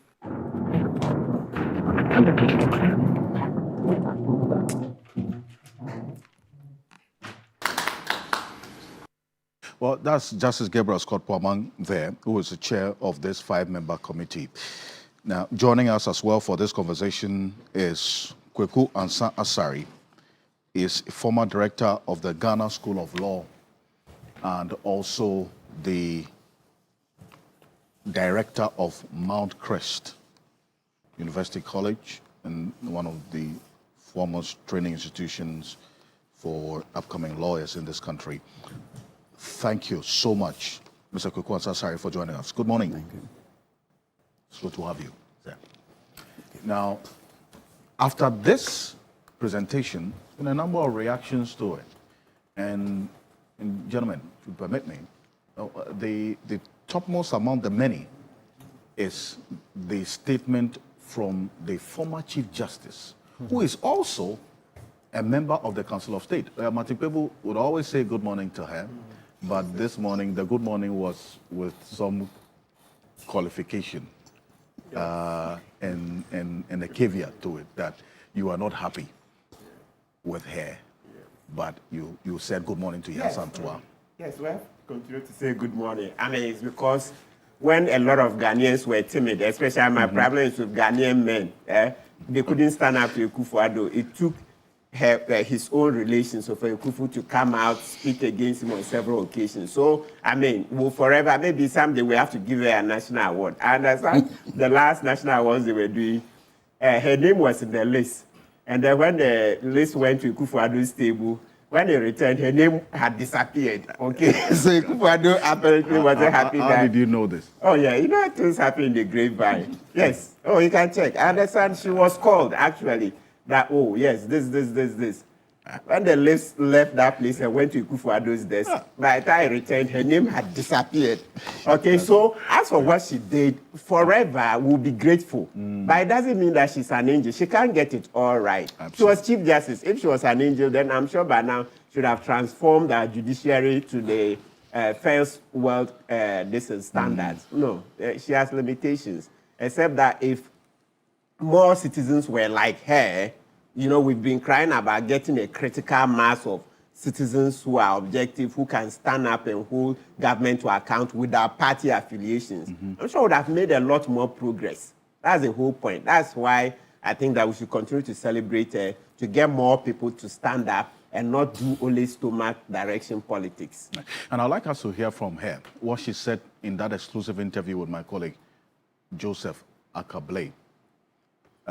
She indicated that she's distressed by this decision and that it would have ripple effect on our judiciary. Essentially, her point is that, look, yes, there was some act that could be described as misconduct, but the gravamen of the issue does not match the extent of the penal consequence that has been applied in this instance, meaning the sacking of a Chief Justice, because it doesn't meet that threshold, in her view. This is what she had to say. Take a look at this. We'll call that shortly. But I'll start off with you, Mr. Bento, on this. Just before we hear from the former Chief Justice. Just quick one. The entire process, and Monday when you heard this particular announcement from the presidency, how did it strike you? Quick one. All well-meaning people must approach this matter with a lot of sober reflection. And if you ask me how did it strike me, I wasn't surprised. You weren't surprised? Not at all. Why is that? Anybody who understands what's going on is not surprised by this. This is what I call railroading. When I say railroading, it means, a railroad leads you from one point to the other. It is the rail that decides where you're going to end. Okay? A year or so ago, when this process started, I put something on my Facebook. It's just a cultural issue. It's from a movie. Somebody who went to kill somebody, and his name is Inigo Montoya. And when he met the man, he says, "My name is Inigo Montoya, prepared to die because you killed my father." The point is, me and you, we don't know each other. Because of what happened the last time, I will take your life. Now, it's a serious thing to take somebody's life. There must be really good reasons for it. Now, the question is it a good reason or not? On one end, you say, yeah, it's a good reason because he said you killed my father. Another end is like, what problem is there between the two of us? Your topic is asking, is it a mere witch hunt or justified course of action? You'd be surprised. Two things can be true at the same time. Okay? And I'm saying sober reflection because we all need to take it from every angle. The reason why we need to take it from every angle is because we have embarked on a race to the bottom as a country. And if we don't stop it, we will break this democracy. Democracies are very fragile. And I'm saying all this before I do the analysis I'm coming to do. Right. Very fragile, and on one issue they can break. Okay? On one decision they can break. So somebody can just come up, overtake this country. We've seen all the coups and the examples they give. And then 19 years of military rule. Today in the US, you have 250 years of democracy with all the experiences they've gone through. And one election is threatening everything. Democracies are fragile. They must be preserved and they must be protected. So if you ask me, is it a mere witch hunt or is it a necessary course of action? It is not a mere witch hunt. Why do I say so? That constitutional processes were followed. I don't see a breach of the constitutional process as in the letter of the Constitution how it's written. So I can't say it's a mere witch hunt. But you ask me again, is it a mere witch hunt? Yes, it is. What do you mean? I mean so because here you have a situation where somebody had a premeditated outcome, which they stated publicly. We all heard people from the NDC, including the president, say, we don't trust this Chief Justice for ABC, the reasons are a different matter, and that we cannot work with her. I've, paraphrased the things I said. They were public, so we don't need to debate that. My point is this. When you have that kind of premeditated animus against the person, in a democracy like ours, we should be careful not to craft laws that give vehicle to such things. All right? So it's a witch hunt because the person has told you this is what I'm going to do, and then they use the law to execute on that. I worry about that. So, and you come to, wow. The concern that was raised was about the judiciary at the time in itself. Hold on. Not specifically about the Chief Justice in herself and her person. So all of us, like I said, soberly have to look at all the facts. Yes, it was generally the judiciary, but who is the target? Okay, so I'm saying you had a situation where the person who was gunning to become president, who now is president, was leading a group of people who articulated clearly that we did not like what was going on and we are going to come after them. Now, I don't begrudge them. You'll be surprised. I have my own issues against the system and some of the things that I think she should have done that she didn't do. All right? But my worry is on the bigger issue. The bigger issue is if somebody premeditates that they are going to take a certain action, we should be in a situation where that action does not lend itself generally, okay? Or the law does not lend itself for the person to execute that action exactly as they determine. Because you see, essentially law is about limiting, or constitution is about limiting power. So I worry, which is why I've said that we have embarked on a race to the bottom. If this goes on, every president will walk in, clear the Chief Justice, clear the security heads, and bring in their own people. That is not what the Constitution is for. All right? And if you go, you have a situation where, look, the issues that were put up, in my view, were debatable. They were not proven beyond reasonable doubt. And yes, you can say it's not a criminal trial. But when you are dealing with the high office of the Chief Justice of the land, I think you need to get to the point where you can make a case that is so clear that it makes it untenable for the person to remain in office. I personally, and I've said already that the processes were followed, but I personally have a problem with the fact that, for instance, the issues upon which she was removed were audit issues. Okay? Audit issues about per diem and the payment of certain allowances. And clearly there was a misunderstanding within that system of how that should be applied. My point is, when you have a situation like this, one, it's not called to her business. Two, they have an accountant there. They have processes there. And it is important that Justice Sophia Akufo has come up to say the things she said, because I said them earlier. But who am I? She's saying it should have more weight. These things do not rise to the point where they warrant the removal of the Chief Justice of any country. When you do that, you weaken the state. Why do I say that? You have three arms of government. In a democracy, the justices are the supervisors of the realm. In a democracy, the judiciary is the final say in everything. The president can do something, the judiciary will set it aside. The head of the judiciary is the Chief Justice. Parliament can do something. Our parliament is not sovereign. We've gone through that. That was one of the issues here. And the Chief Justice or the judiciary can set it aside. It is the necessary arrangement. So that's a very powerful position. So even in criminal cases, when you have doubt, you give the person accused the benefit of the doubt. When you are dealing with very serious things like the removal of a Chief Justice, I think where there is a doubt, you have to give that benefit of the doubt. Do you think that there was any point of doubt in this entire process? It wasn't clear cut, the establishment of a misconduct? You're saying that, yes, there was something that happened that constitutes a form of a misconduct, but it was not grave enough to warrant the removal of a Chief Justice. You say yourself, a form of a misconduct, something happened that constitutes a form of a misconduct. You know, you have to derive certain things. Something happened. Question, what happened? Was it misconduct? Was it a mistake? Okay? Those questions. Mistake on the part of who exactly? Exactly my point. And if you come to the point of, was it a mistake? Whose mistake? Is it the person who gave the per diem or the person who requested it? Because you see, in the judicial system or in any proper system, there will be officers there, accountants, heads of finance and whatever, who know the rules. So if the Chief Justice, for instance, says that, give me $10,000 to go and buy food for my cat, somebody in the system will say, you are not permitted to do so. A, B, C, D, E, and you'll be guided.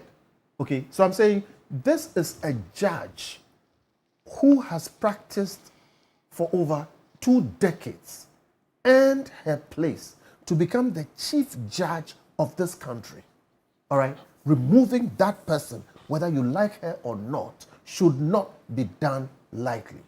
And I'm saying where you have a situation where some other persons clearly will be part of the decision making in the issue of whether she's entitled to a certain per diem, how much of it she's entitled to, who it should go to, where there is no clarity about whether she can travel with wife or husband or child or whatever.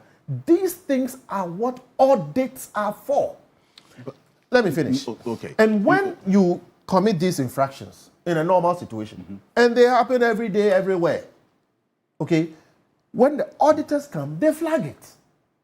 When they flag it, management questions will be asked. Okay?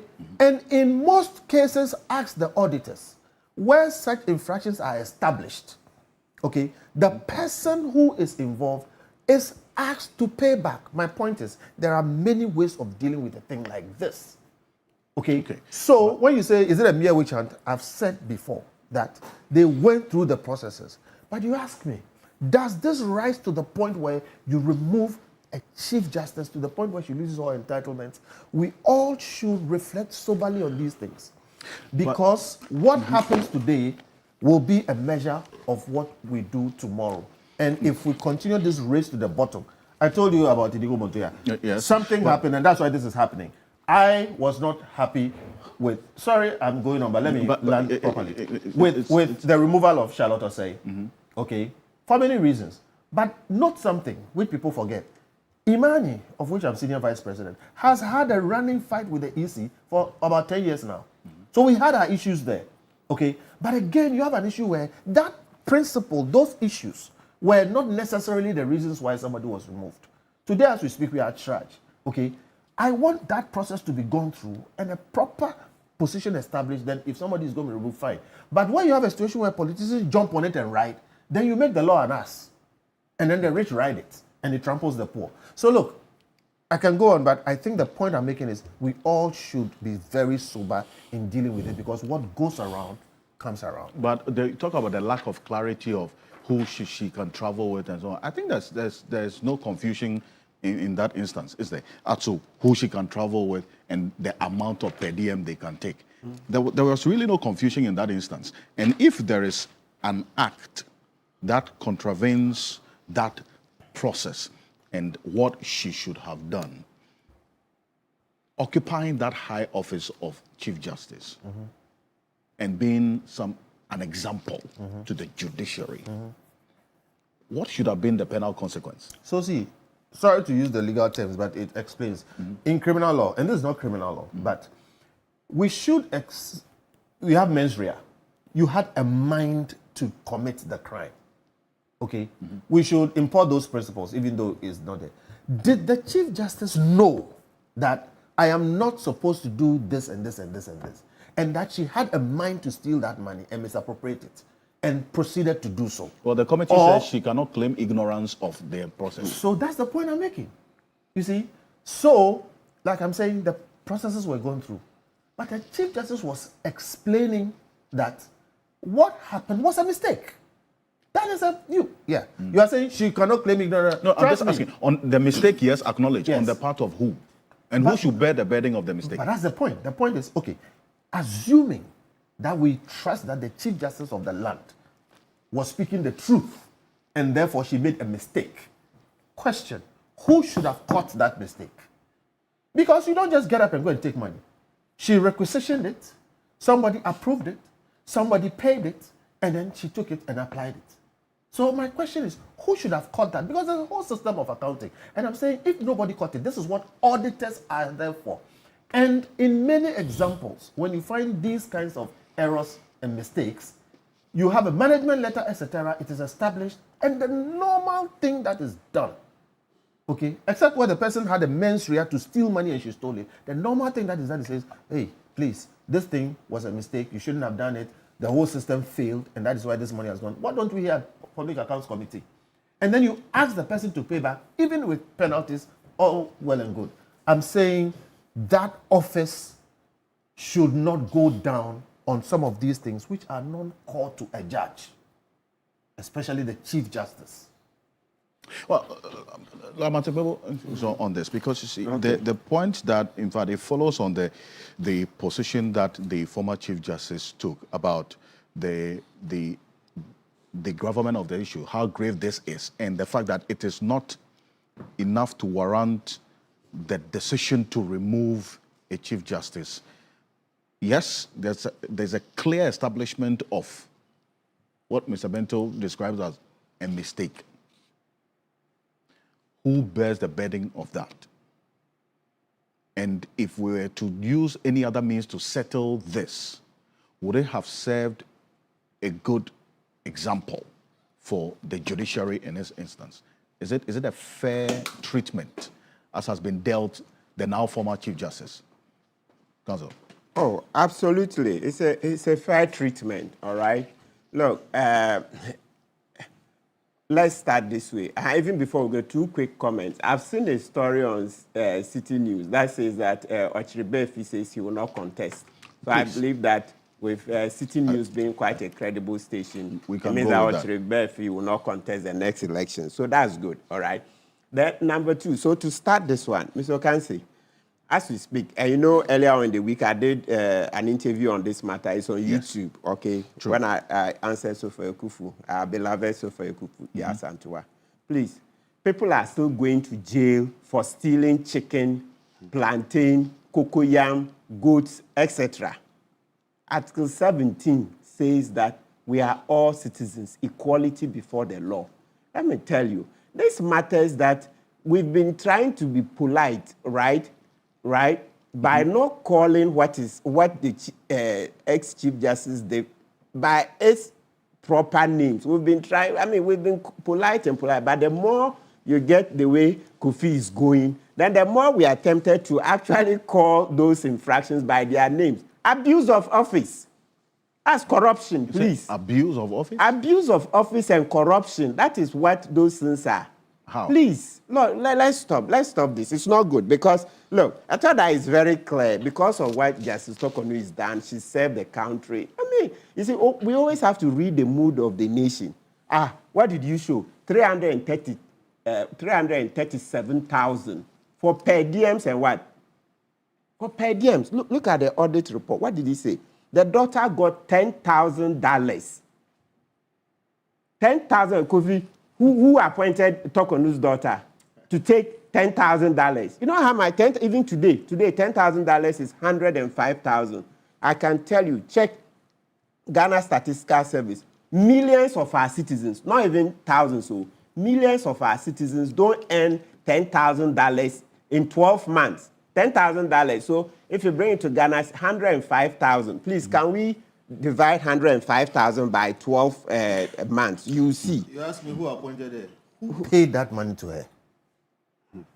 The accountant. Who asked her with to what take authorization did that accountant pay that money? Of course, with the Chief Justice authorization. What are you talking about? Please stop playing ostrich. You think the accountant can tell Chief Justice that I'm not paying you? Signs off for the Exactly. So if you're an accountant, if you're an accountant and the Chief Justice comes, you ask me a question. That's why I came. Yes, the more you do this. So you make your presentation. Okay, the more you do this, then the more it's unfortunate. It's unfortunate. No, go ahead. 105,000 Ghana cedis divided by 12. Then you see the gravity of millions of our citizens don't get that. They get up and go to work 21 to 22 working days a month. The people sweeping, the Zoom Lion sweepers, all right, the security men, so many farmers, lots of people don't get $10,000 a year. That's just one trip. Then the husband also got $6,000.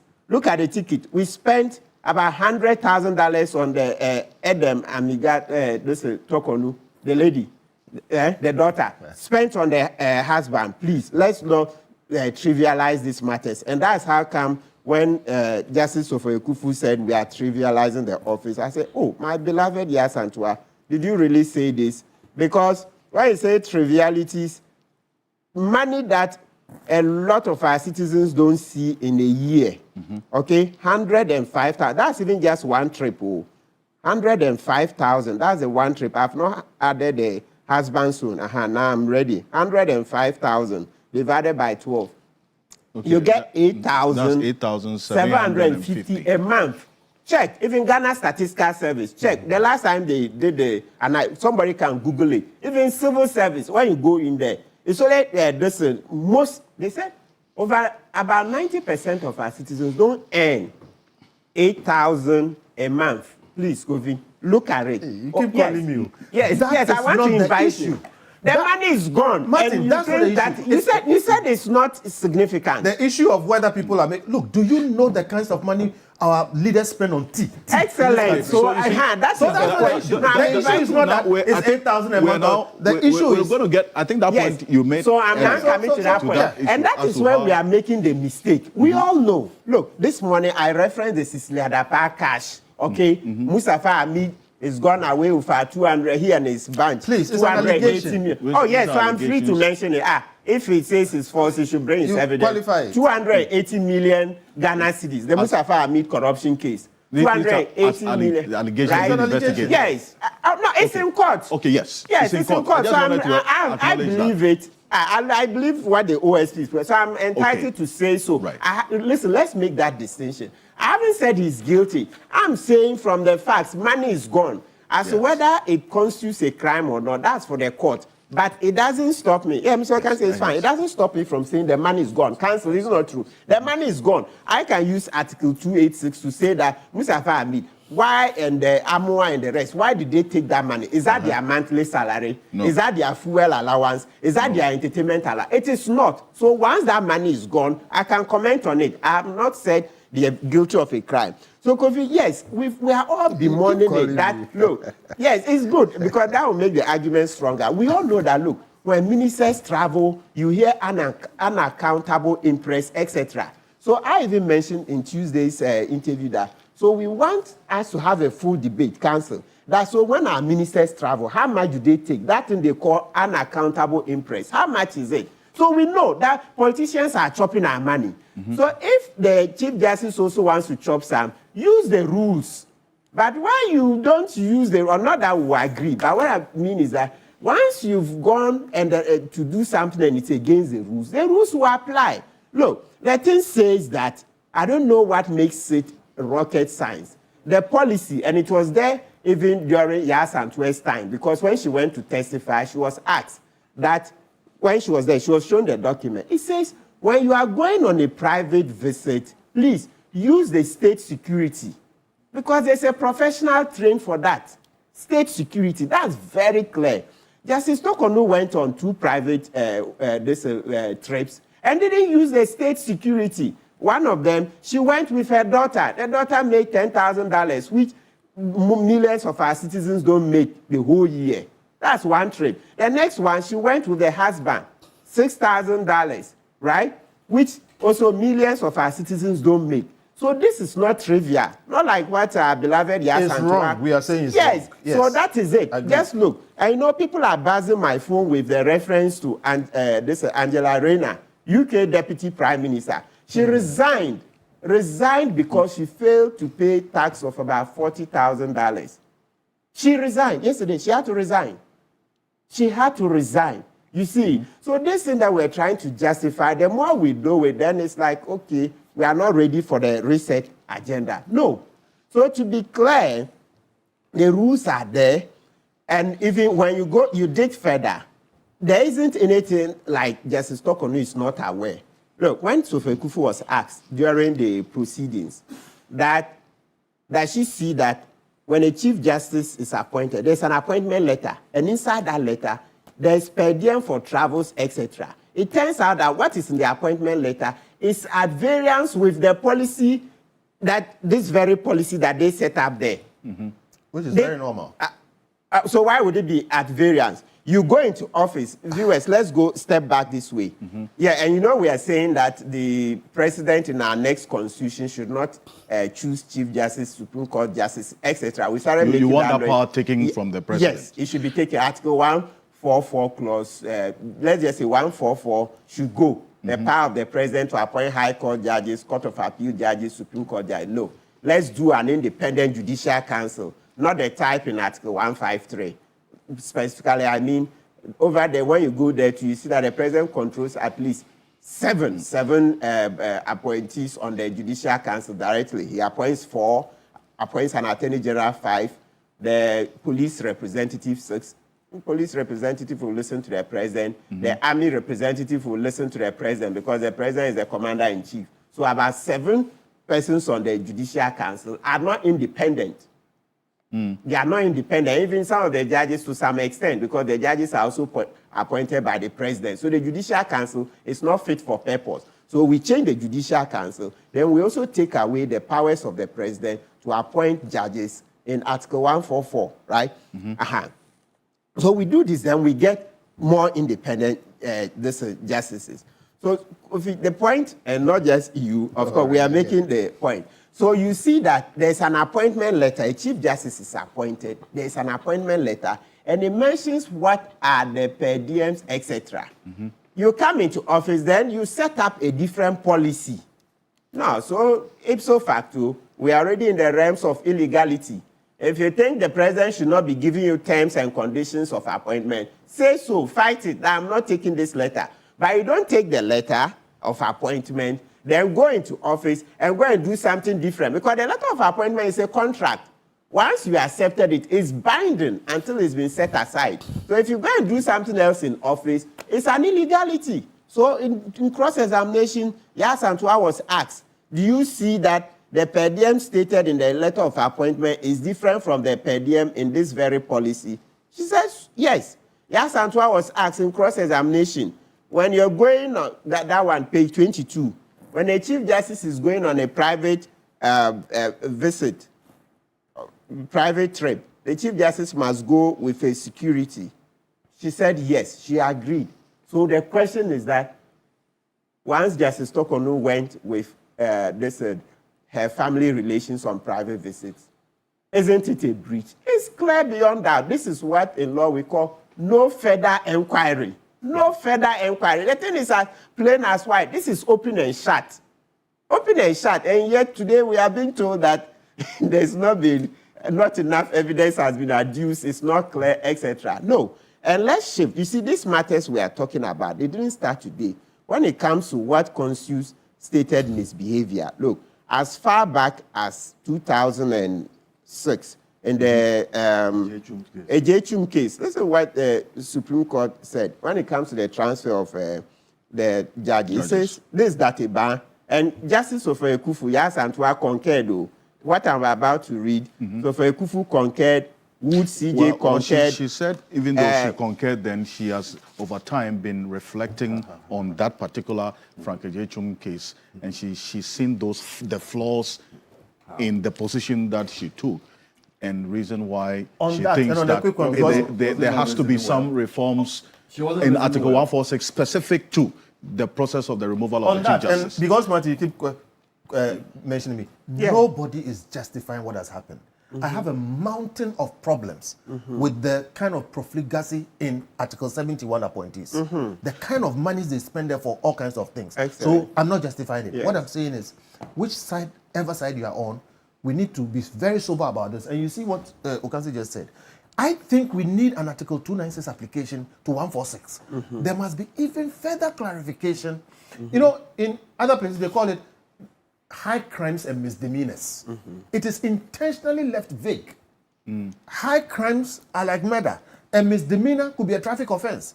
But when you come to some of these, my point is, if we don't, over time, tighten it up, then it will become a crude tool that anybody will use against their enemy.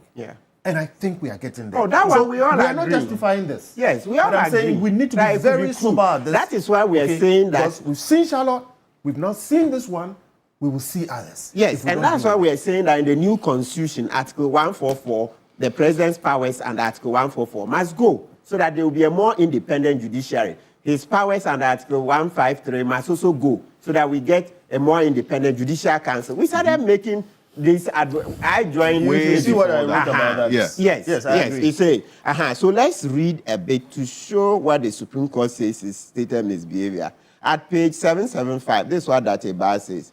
I think that the plaintiff's argument on this issue is founded on the fallacy that a Chief Justice's conduct in the administration of the judiciary can never ever be construed as a stated misbehavior or incompetence within the meaning of Article 1461 of the Constitution.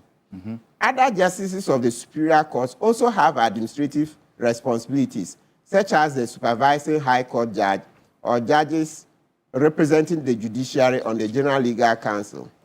I believe that it would be dangerous and not in the public interest to uphold a proposition in relation to all said judges that their administrative acts cannot ever be the substance of a charge of stated misbehavior within the meaning of Article 146. As far as the Chief Justice is concerned, I think it is reasonable to link his conduct of administrative responsibilities with his position as a judge. Then let's go on. 776, it says, justices of the Superior Courts are required to adhere by certain judicial ethics, which can be infringed by the conduct of a Chief Justice in the performance of his administrative acts. It is therefore unacceptable to exclude a priori all administrative acts of the Chief Justice from scrutiny, okay, as possible evidence of stated misbehavior in his capacity as a justice of the Superior Court. And you go on and on. So they went on and on and on to mention issues of bribe, etc. That if, for instance, it were established that a Chief Justice was taking bribes in exchange for transfer decisions regarding justices of the lower court, would this not be stated misconduct as part of the justice of the Superior Court? And you go on several other this is what you call it, pages. So the Supreme Court has been very clear that once the conduct, okay, goes against our laws, it qualifies. I also agree that going forward, maybe we can categorize the conduct minor, major. We can do that going forward. But right now, the law is the law. The law is the law. We have not categorized them. The Supreme Court says with different thresholds. Exactly. We can do that going forward. I've written that on Facebook that we should do. If you take like CI 76, the police service regulations, you see they've outlined what is a major offense and what is a minor one. So we can do. But right now, the law is the law. And you see, Justice Tokonu knew about it. At her vetting, she said, oh, we should take away the powers of the president to be involved in this whole process. But when Justice Tokonu took office, I didn't see her invite us to any symposium to come and debate this matter. I didn't see her table any constitutional amendment. So, I mean, what can we do? So right now, we have to apply the law as it is. We cannot change the, what do you call it, the standard. And you see, but we sometimes, let's mention these things. Let's not forget, I'm not being for only this. We also know other documents that have been thrown out in public. The contract to her daughter, the Chief Justice's own office. Her daughter was the one doing decor. How? How can the Chief Justice's daughter do decor? The treatment of that. So again, you see, we have a wider problem.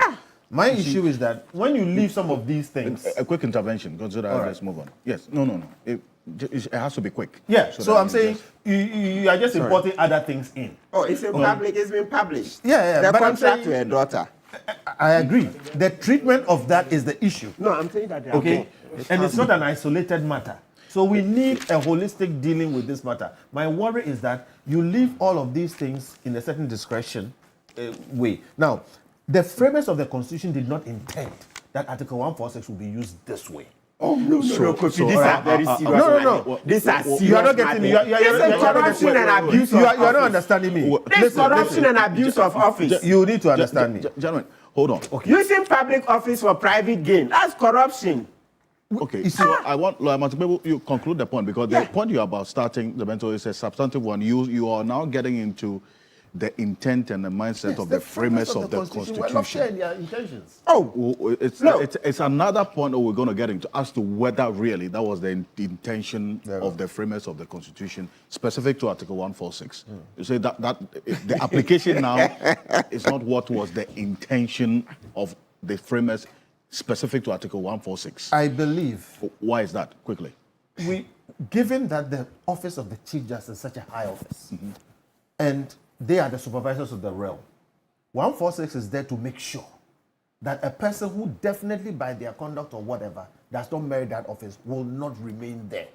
But in leaving it the way it's been left, again, you have a situation where so much, the width of the discretion is like that it can be misapplied for a premeditated intention to remove somebody. And then we'll find all the things to put in, including things that auditors also should do. So my view is, I agree with Martin on that we need to tighten this a bit more. And all that I'm saying is that, look, what has been done is done. And it is, Justice Tokonu who said the law is the law. The law as it is now has been followed. But the question is, are we in a race to the bottom? The answer is yes. If we don't fix it, we are not going to do better in future. And anybody will come with any reasons, misdemeanors and whatever it is, and remove a Chief Justice. But if you clearly stated in 1461, it gives the 3 reasons and the grounds on which a Chief Justice can and should be removed. That was the intent. No, the intent is that you should not have a Chief Justice misconducting themselves at the same in those 3 instances. Yeah, but that's why we have Article 296. There should be further treatment in executing somebody's premeditated. In executing somebody's premeditated intention. That's where the problems are. So and if we don't deal with that tomorrow, we'll have a problem. Your view is that this, and I'll have you conclude on the point. The penal consequence, in your view, should have been possibly a refund and not as one of the bases for her removal. Absolutely, if this is the issue. Okay. It's an audit issue. Yes, Mr. Ocansey, let me repeat this argument. That, we've said that there are 3 professions in this world. There are only 3. Law, prostitution, and what? Divinity, the pastors, right? And amongst that, law is primus inter pares. So we are held to the highest standard. We are held to the highest standard. So yes, I get you. An ordinary civil servant may be asked to refund, etc. But for the citizens, when that concerns a judge, the judge applies the law, putting us on the straight and narrow. So the least thing you find that the judge has left straight and narrow and is on the this wayward path, the citizens lose confidence in the justice All system. judges or this one alone? Oh, so this is the example that's come out. So is that rule for all judges? Which one? This one? No, what you're Yes. saying that a judge has refused to hear me in court because I was not wearing a white shirt. All right? And denied my client, the necessary representation. Yeah, but those are the rules. Is that rule correct? Yes, it's a rule. It's a rule that don't go to, they say, oh, the legal, they say, one way law school, they gave us, they say, they prescribe, I can't go to court with this. No, wait. You don't use blue shirt. You can't use a blue tunic. They say white. That's a prescribed uniform. Wait. Do you know? Sorry, we are going there. No, hold on, just 1 minute. It is established that you should not visit the sins of a lawyer on their client, right? And when in almost every high court, there is that laxity. That's the point I'm making. And that was my first time in that court. And I was very well dressed. And the person says, this place you can't do this. I said, oh my Lord, next time I won't do that. The Supreme Court, they sack people. You are not getting my point. Listen to General, in the Supreme Court, that is an established rule. No, I'm coming because he said something. Yes. We are educating the public. He is saying law is the greatest profession. I don't agree. But if he's saying that these rules must be so stringent, and I'm saying, should it be only against the Chief Justice or all of us lawyers? And to the extent that, look, so many atrocious things happen in court. All right? My boss is here. Are we going to apply this high-handed rules to ourselves, or we are going to be measured in how we deal with things? Because look, I think that you've gone on about how high-handedness you think it is, and the fact that yes, this is a very high threshold applied to what you describe as a very, for the lack of a better expression, not too grave a mistake to warrant the removal of a Chief Justice. Yes. The concern that Lawyer Matikbebu raises is the integrity attached to the office, right, of the Chief Justice. Can such an act be excused and described as not too grave to warrant the removal, taking into consideration that office and what is expected of the office of the Chief Justice? Can that be done? No, say it again. I'm saying, can this act, as she has been flagged to have been involved in, be described as not grave enough to remove? Certainly not. Certainly not. That's a very question we are answering. That it cannot be. So far, what has happened? The other names for these things that have happened is corruption. Corruption. Abuse of office. That's the other names. Misappropriation of 337,000 on foreign travels. Yes. Because the money is gone, went to the daughter, went to family relations. So using public office for what? Private gain. Please. Yes, maybe we are forced to do it. I don't like, I've made noise here ad nauseam that we should allow her to resign. Yes, I am influenced by that largely because I've seen the executive take more. This is chicken feed when you go to the ministries, etc. And that's why I said at least we should have allowed her to resign. Then we can have a national dialogue on these things, and especially streamline what happens in the ministries. They travel business class, etc. You know, the president said he had banned first class. Citizens came out and said, how many airlines even do first class? Then it looks like that debate went quiet, because now does it mean that our ministers are doing economy premium, or they are doing business? If they are doing business, maybe we should revisit it. So you can see that it's the inequality that is fueling all of this. There's a lot of inequality in the system, because even when you Google the pay disparities I was mentioning, look, when you Google pay salary, civil servant, they say, just Google it, you see, it says average public sector salary hits 2,594. Okay, this publication is 17 February 2025. That's on Graphic Online. Hey, by the way, please, in case you haven't seen, I understand the story that the CD is the worst performing currency. It's false. Yes, it's a matter we'll deal with. It's false. Okay, but when you Google this, you see, so call it 2,600 Ghana Kufi. So you see the point I was making. So if 8,750 per month, if you divide 105,000, okay, it's gone into somebody's pocket. It's a serious matter that involves millions of people. That's why so the nobody. Article 71 should be deleted. Yes. That's so, a different matter. I mean, that's why it's fueling this whole debate, because you see that for decades, our citizens have been very upset that the public servants and the politicians are feeding fat on the public purse. It's creating too much disquiet. That's the thing. So that's what's been behind this, and that's how come nobody would be heard to say that the 337,000 Ghana cedis is no money. And that's where Yas Antoine got it wrong. And you see that if you go into the audit report, you'll find out that, unfortunately, it's not Justice Tokonu alone who has breached this rule. Her predecessors also did. The report. Other Chief Justices? Other Chief Justices did. It's shown. And some were asked to also refund. The audit report... No, not the committee, but in the audit report. The audit report that first flagged this matter, a certain Chief Justice was also asked to refund. So why not this time? Sorry? No, but this is And that Chief Justice is left office. Right? Yes, they said that Chief Justice is left office. But that's what I'm saying. That Chief Justice is in the report. Please, just get the Auditor General's report. You see, that Chief Justice is left office. And then it further shows that it even when that wasn't the first time, others too were involved. So you see the accountability this case is solving. It means that every Chief Justice henceforth will be careful. The next Chief Justice coming will be extremely careful, knowing that the listing, that Chief Justice will be out. So that's accountability. So this case is rather strengthened us. And let's always remember, Angela Rayner, she didn't pay tax of $40,000. She resigned. She resigned straight. She didn't even wait.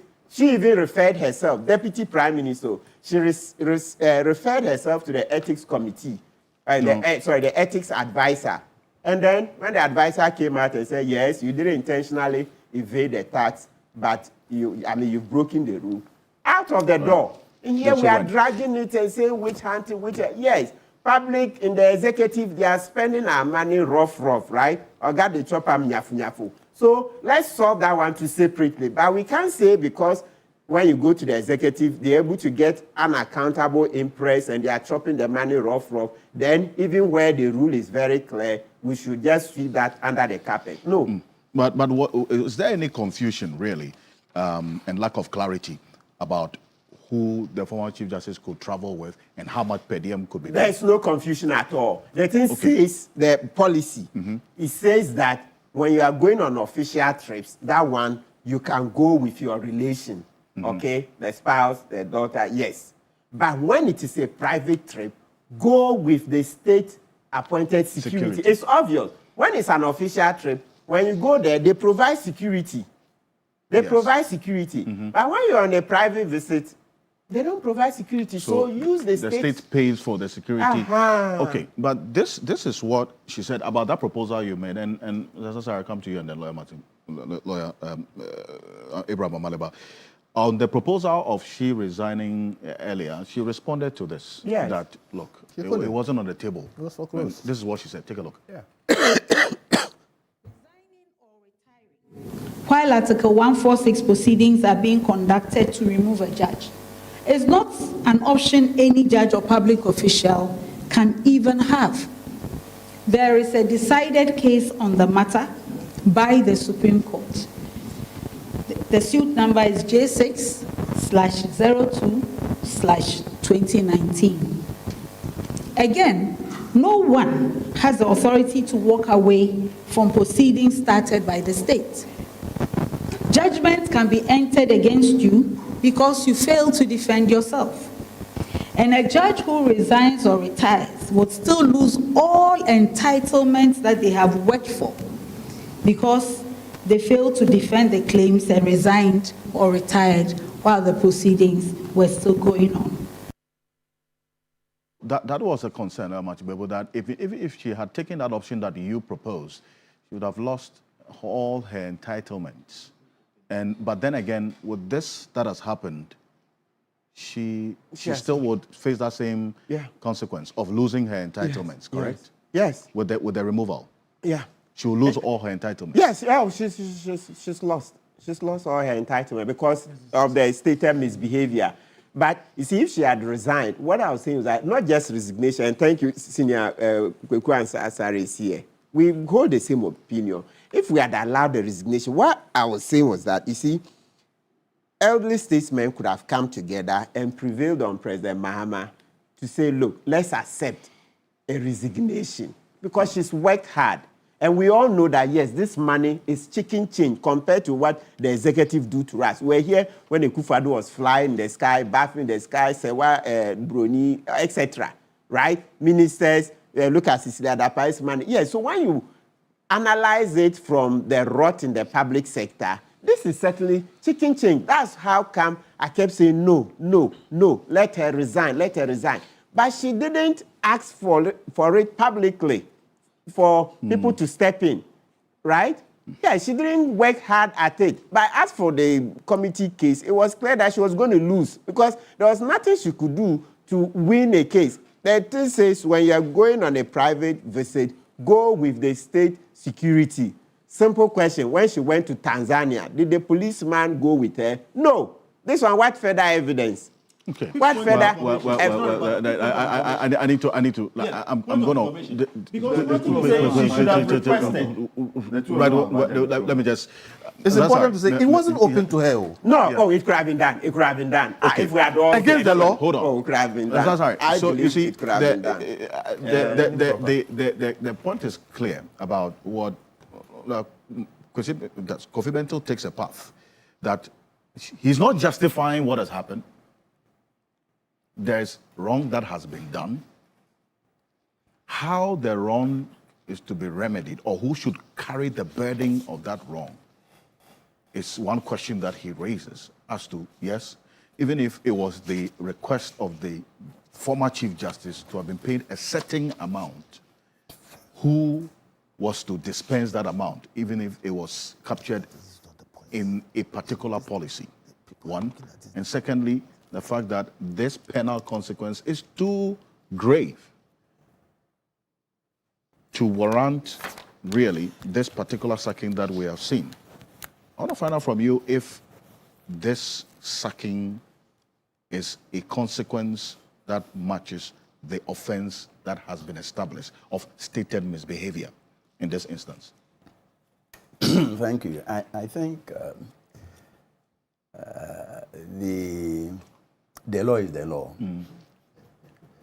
And when it comes to sanctions, the law does not thrive on an assumption that it should be commensurate with the offense. Sometimes, thresholds are set, sometimes not. So it depends on the status and gravity, of the offense. In this case, I would say that for somebody who has worked for about 21 years, giving dedicated service to the nation, it will seem at first sight, to be too punitive, to lose everything. A way could have been found. We could have circumvented and, say that, well, ultimately she must be removed. But looking at the surrounding circumstances and the 337,000 and all that, and the fact that the president is the father of the nation, something, could have been done, and say that, well, rather than go home persualess, we would retire you. You can, enjoy all your benefits, including your retiring benefit. That could have been one way out, or, well, you've done it. We'll sanction you, but at the same time, will allow, the constitutional provisions to be implemented in your favor. So that's my immediate reaction. Having said that, this whole Tokonu CJ removal process, I would say that the former Chief Justice, Gertrude Tokonu, was a victim of many circumstances. A victim of many circumstances. I can outline, say, 5. The first, was the president's meeting with the lawyers, the NDC lawyers, and expressing a view. Initially, my take on, the president's meeting, then the NDC's presidential candidates meeting with the NDC lawyers, was that, yes, I mean, every presidential aspirant, will say this or that, and as Martin Pebu said, they can make, political U-turns. Nobody will worry himself or herself about that. So that's, the first. The second, the absence of any definition in the Constitution on what will amount to stated misbehavior. Because the framers of the Constitution thought it desirable to outline, certain everyday, words and to assign meanings in the Constitution, Article 295. But with regard to stated misbehavior, the framers, didn't say anything and let it ajar so that it will depend upon interpretation, and judges, are also, ordinary mortals. When you give them the chance to interpret. So you see in the Frankejechum, and AGN Bright Akwete case that, the retired Chief Justice, Professor Dateba, went to lengths. But still, if you read, the judgment, and, luckily, Pebu, has walked us through pages 766 and 767 and all that. You see that even after outlining examples, our respected, Justice Dateba still left it open, meaning that the categories are not yet closed. So day in, day out, other, things could come in which will qualify as stated misbehavior. So that's the second, the absence of any, definition to guide the court.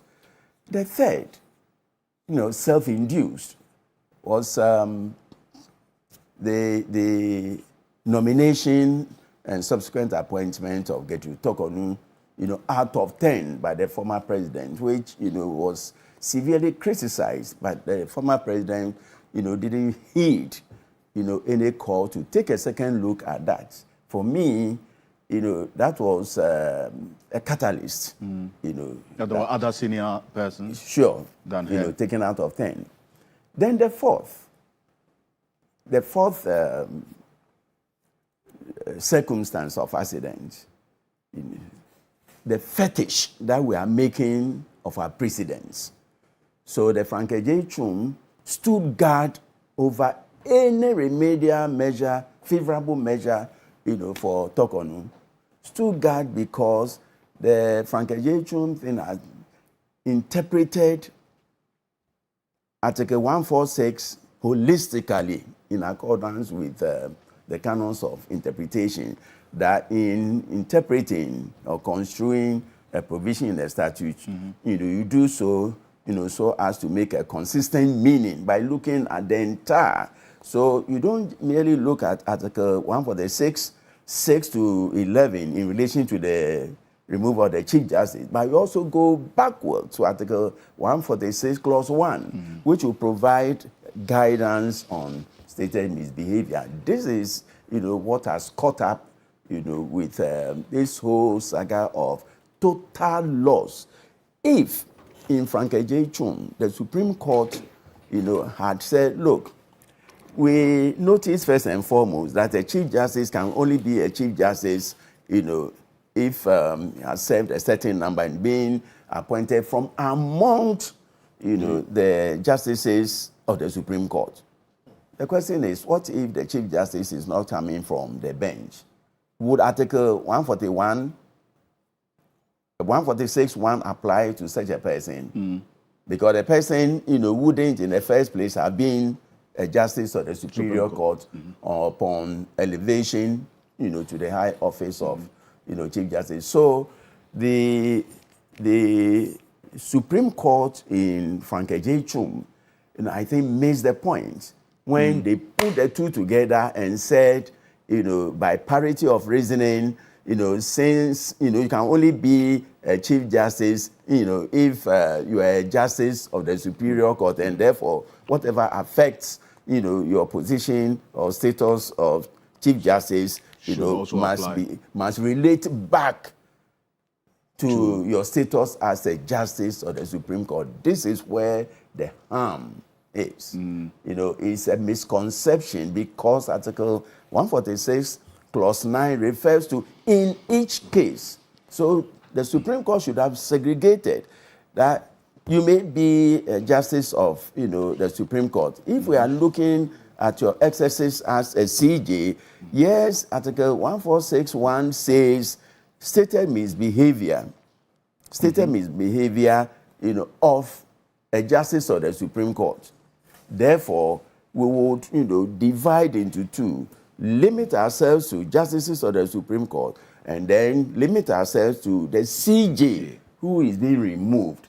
If they had, told that line, we wouldn't have a situation where, it relates back to the instance. When the Constitution says there shall be no retroactive legislation, but you are interpreting a provision of the Constitution retroactively. I don't think, their lordships were right, insofar as they did that. And that is, what has affected former Chief Justice get to talk on. Then the fifth,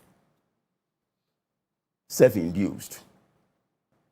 Why ask a daughter to be a contractor in respect of some services in your office? She brought it, upon decorating herself. an office. Yes, she brought it upon and the herself. furniture and all of that.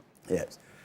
The other one, my good friend Kofi Bento, was struggling, to align. You see, it is an audit issue, yes. But who is the head of the judiciary? The Chief Justice. Article 125, Clause 4 is clear. The Chief Justice shall be the head. So the buck stops on the desk. So whether an accountant or the auditor or whatever, any person, it is the Chief Justice. And she could not claim ignorance that being the head, the buck stops on the desk. Being the head, the buck stops on the desk. So trying to claim ignorance that, well, as my good friend will put the meeting baby, and now they are there no buy, and I mean to me sign. I mean, it will lie in the mouth, to say so. So she must have known, the consequences, of signing.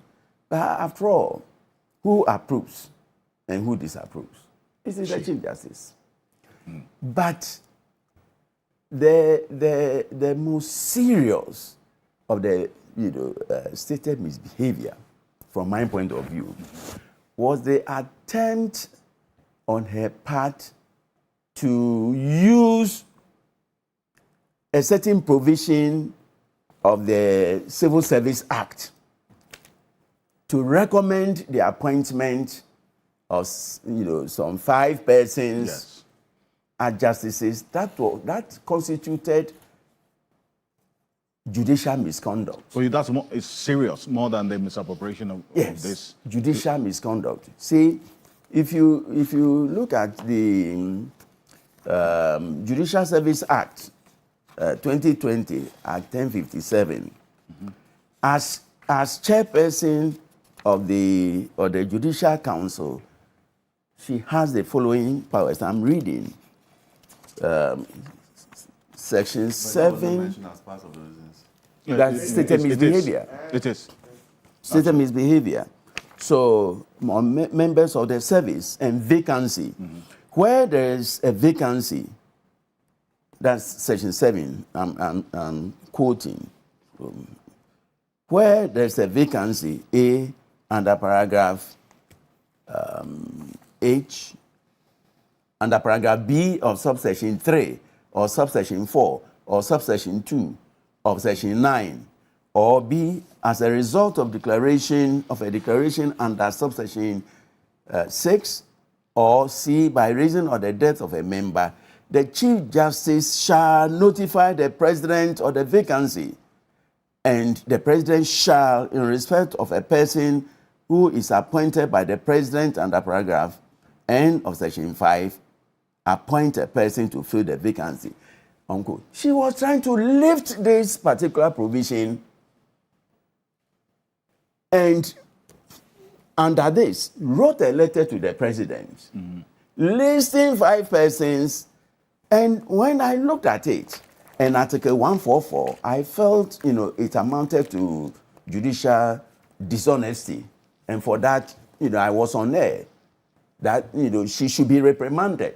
And on one of your shows, I did say that it could cost her her job for trying to be deceitful.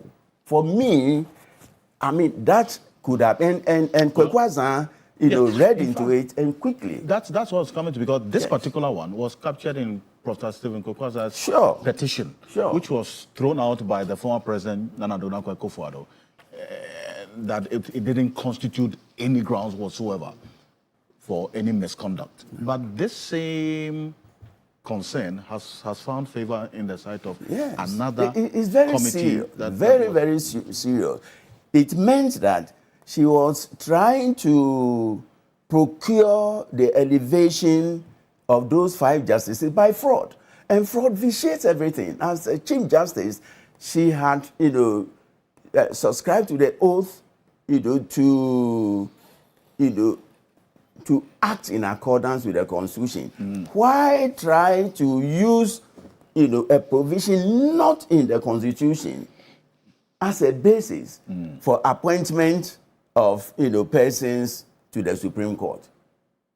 If there was any stated misbehavior, I would just rely on that and say that, that was sufficient. I will not bother.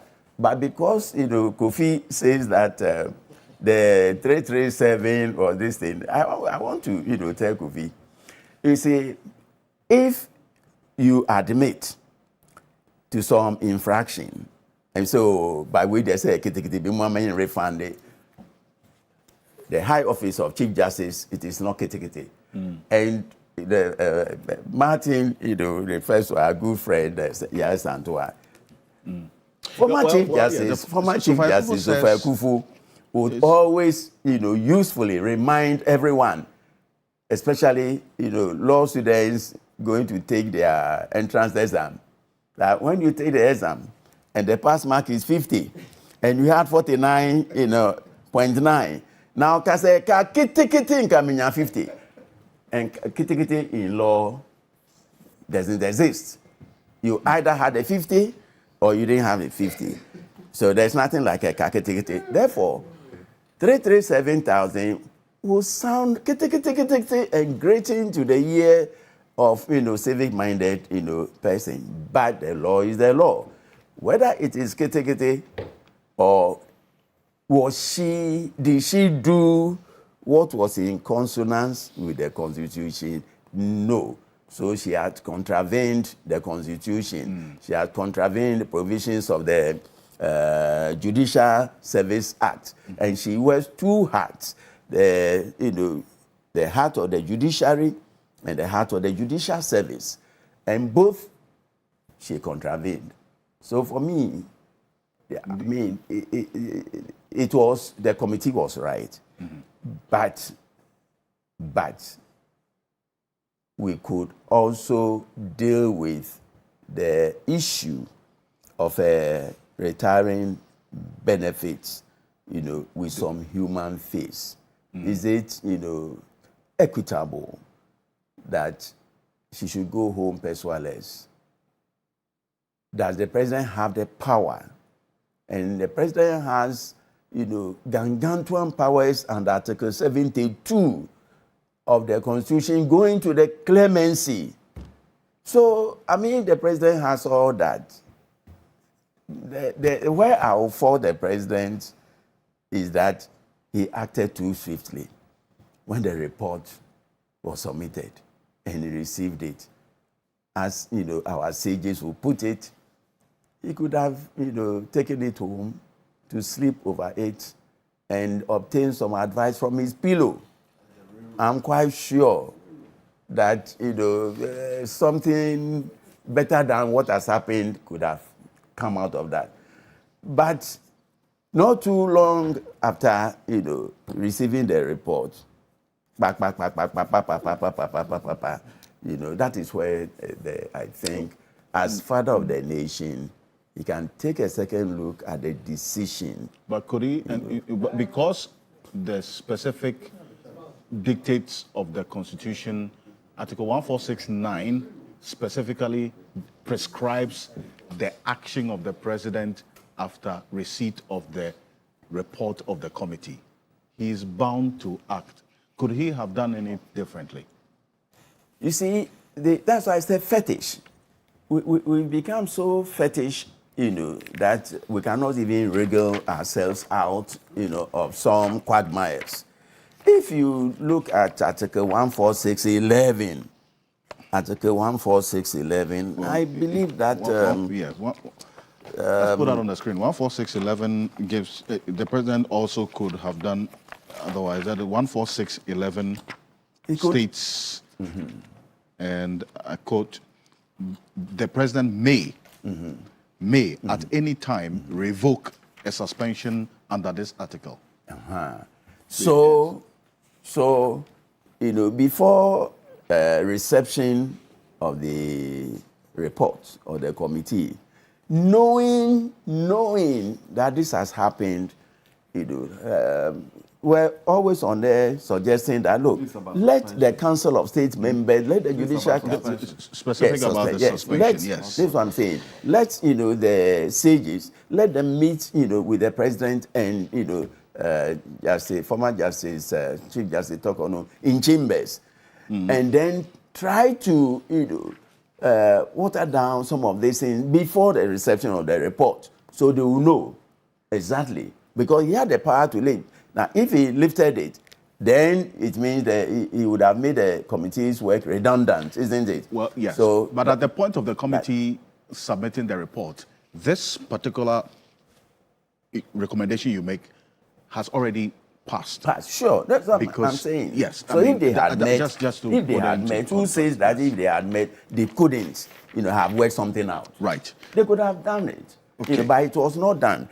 Then, 1469 says that in it. So when you get to 10, the president has been boxed into a corner, a point of no return, just to act, in accordance with the recommendations of the committee.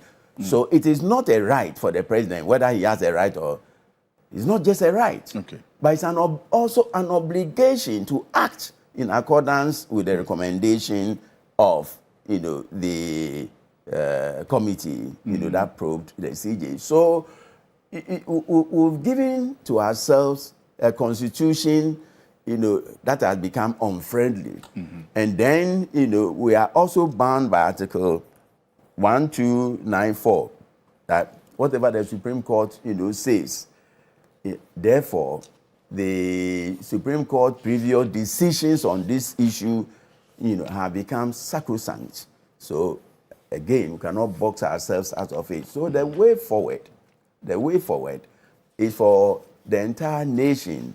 And now that we are reviewing, the committee for the review committee, to suggest, a middle path.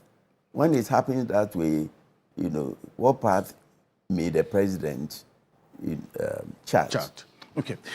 Amalaba, just on the back of that position of proposal that Sasasari makes about how swiftly, in his view, the president acted. In fact, just to also put it in specific context of what the dictates of the Constitution specifically states, 14611 prescribes exactly what the president should do after receiving this report, which the president did, because it so then means that the committee had already made a recommendation of which the president acted upon. Could anything have been done differently? Well, let me say that in truth and in fact, it's the committee that removed the CJ. The 5-member committee? Yes. What the president just did was to communicate that removal to the Chief Justice. But I'm hearing from the table here that we should have tampered Justice of Mercy because she had worked for 21 years. Who said that didn't happen? Who said? When it comes to the NDC legal team, I'm an integral part. My sources, incontrovertible sources, tell me that the CJ, former CJ, approached the president. Really? Through some two eminent Ghanaians in this country. The Justice Tokono? Yes. Approached the president? Yes. Through two eminent Ghanaians in this country. I will not mention their names because I don't have the authority to mention their names. Yeah. Now, I think maybe you also know. Yeah. Now, what was it about? To ask her to retire or resign peacefully and can take care all those things. Her entitlements. When the presidency prepared all the necessary documents, that was when she went to court, at the Human Rights Court, and jettisoned everything. So you're saying that based on the information I am the founder of the NDC legal team. Don't you know that? Yes. I founded it because of my mistreatment by the Bar Association. Yes. I wanted it to rival the Bar Association. So you're saying... So I can confirm to you, whether it was legal or not. You are not talking about legality here. He's also talking about legality here. You said that could we have done something as if nothing was being massaged. Things were massaged. Things were massaged. So you're saying that... Gave her the opportunity. She approached the president through these two eminent people, very high people. That she should be giving instead of her... her losing all this, can we do anything to help her to just go with her benefit? It's about benefits we are talking now, isn't it? Yeah. Was anything done? I'm saying yes. So is that to say that because she went she then went to court? Why? When you go to court, you don't tie your people's hand? Yes. So let's make this very clear. The next thing I want to talk about is that once you are appointed an entity head, you are required to acquaint yourself with laws and regulations governing your office. You are supposed to do that. And I can tell you again, I got credible information. Georgina Wood, when she was first appointed as Chief Justice, she went to Gimpa and asked for a special training course. Just she alone, she didn't go to attend class like everybody. Yes. Because she said that all through her life, she's been a policewoman and a court judge. She doesn't know administration. Yeah, absolutely. So they designed a special course for her. And in this one, I can even mention the man's name. Professor Hoy was then at Gimpa. They did that for her. I see. That is preparing yourself to take over the office. So it is no excuse for you to say that oh, it's the accountant who brought it, it's the what and what who brought it. It's no excuse, or you don't know about it. It's no excuse. It is no excuse at all.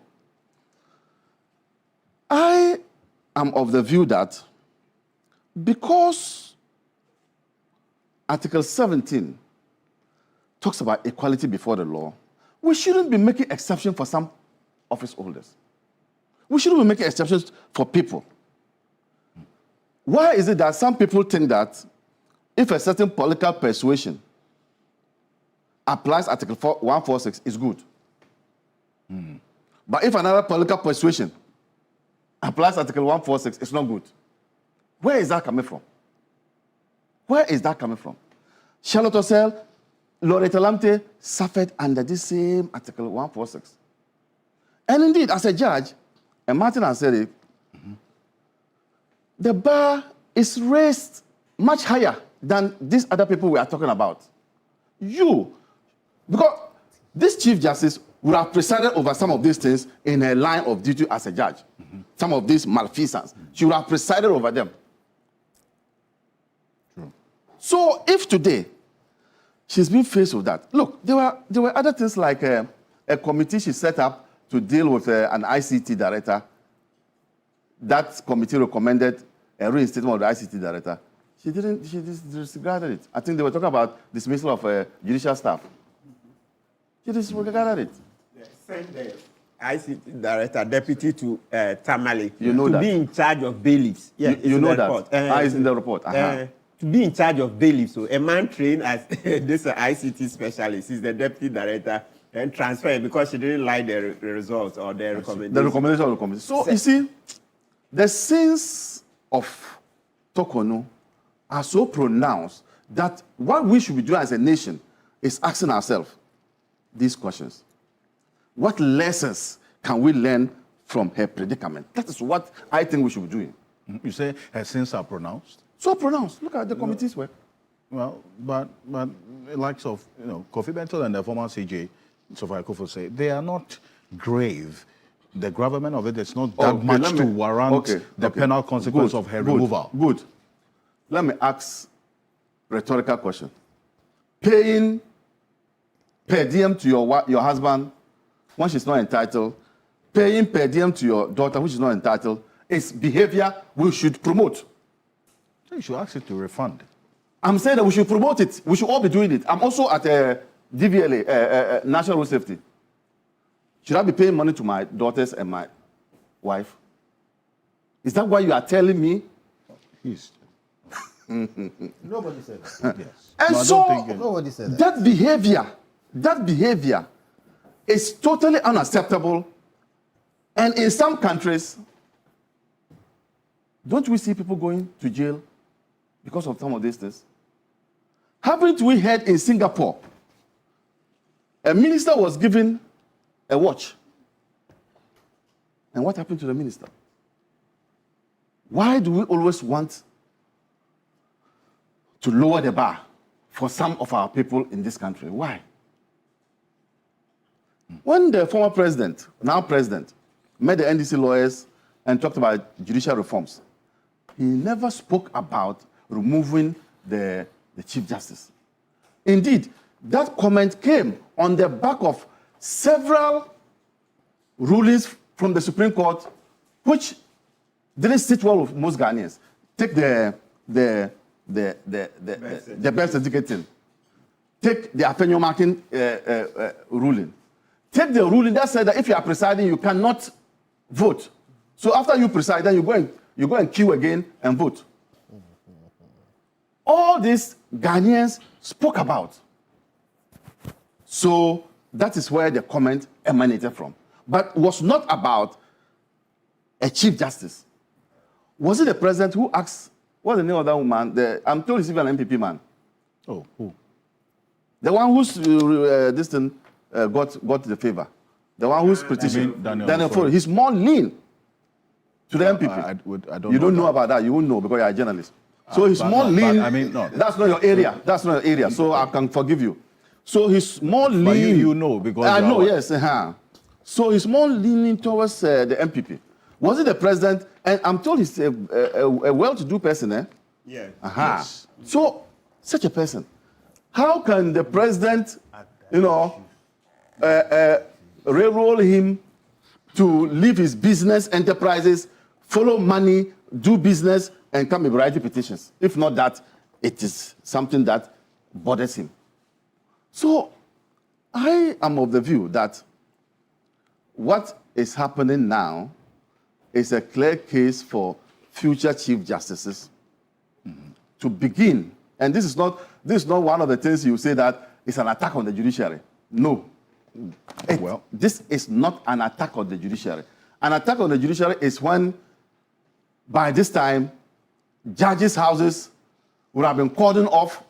Then, when they are going into their court, soldiers are there with guns, showing that they shouldn't give certain rulings. That, for me, is an attack on the judiciary. But removing one person, as the head of the judiciary. What if he collapses and dies? She didn't collapse. Now, what if that happens? No, she didn't collapse. Will the judiciary continue? It will, but... So what is wrong with one person who has been found to have misappropriated funds in this way, asked to step aside? What is wrong? She's been removed. There's not They have to step be removed. aside. They have to be removed. Here's what in the mind of the former Chief Justice, who is actually a member of the Council of State, of your government. Yes. I mean, this administration. Yes. Sophia Kofo says this decision weakens the judiciary. Let's take a look at this. This exclusive interview that my colleague Joseph Akable had with her earlier in the week. Take a look. I'm very sad about it. It has really saddened me. And maybe in a way, I feel very distressed by it. Yes. In terms of the conclusion that was reached, where the matter has journeyed from, is the sadness as a result of the conclusion, or you have questions about the procedure that took place before that? The sadness is about the whole process. My sadness is because, as far as I'm concerned, it was a very unnecessary. We have been taken through a very unnecessary situation, and which, as far as I'm concerned, and that is my honest and candid view, this has so weakened the institution of the judiciary. It's not so much the individual who occupies the position. It is the institution. That is what I'm concerned about. I mean, what informs the conclusion that it's an unnecessary process? I mean, we have heard even government spokesperson make the point that a petition was sent, a committee in line with the constitution was set up, they've looked into the matter and they've come to a conclusion. Which aspect of it, what specifically makes that necessary? I think that, you see, there has always been something wrong with Article 146. And particularly with the procedure that it sets out, and especially as it regards the position of the Chief Justice. In the Ajay case, I took the opportunity to reflect on that weakness that I noticed. And are these, and these are not so, to me, they lack the gravity. They lack the gravity that would lead to a grave outcome, such as the removal of the head of an institution of justice. I've deliberately phrased myself that way. It trivializes the position, and I wonder what this is going to lead to further on along the line, because every judge is fair game and every Chief Justice is also fair game. I mean, is that to suggest that you suspect there could be a ripple effect in that? Oh, any definitely. matter? It's not suspect. I foresee. Not tomorrow, maybe not next year, maybe not in 5 years' time, but along the line, yes, unless those provisions are dealt with effectively in a revised constitution. Maybe a more direct question. I have seen the letter that was written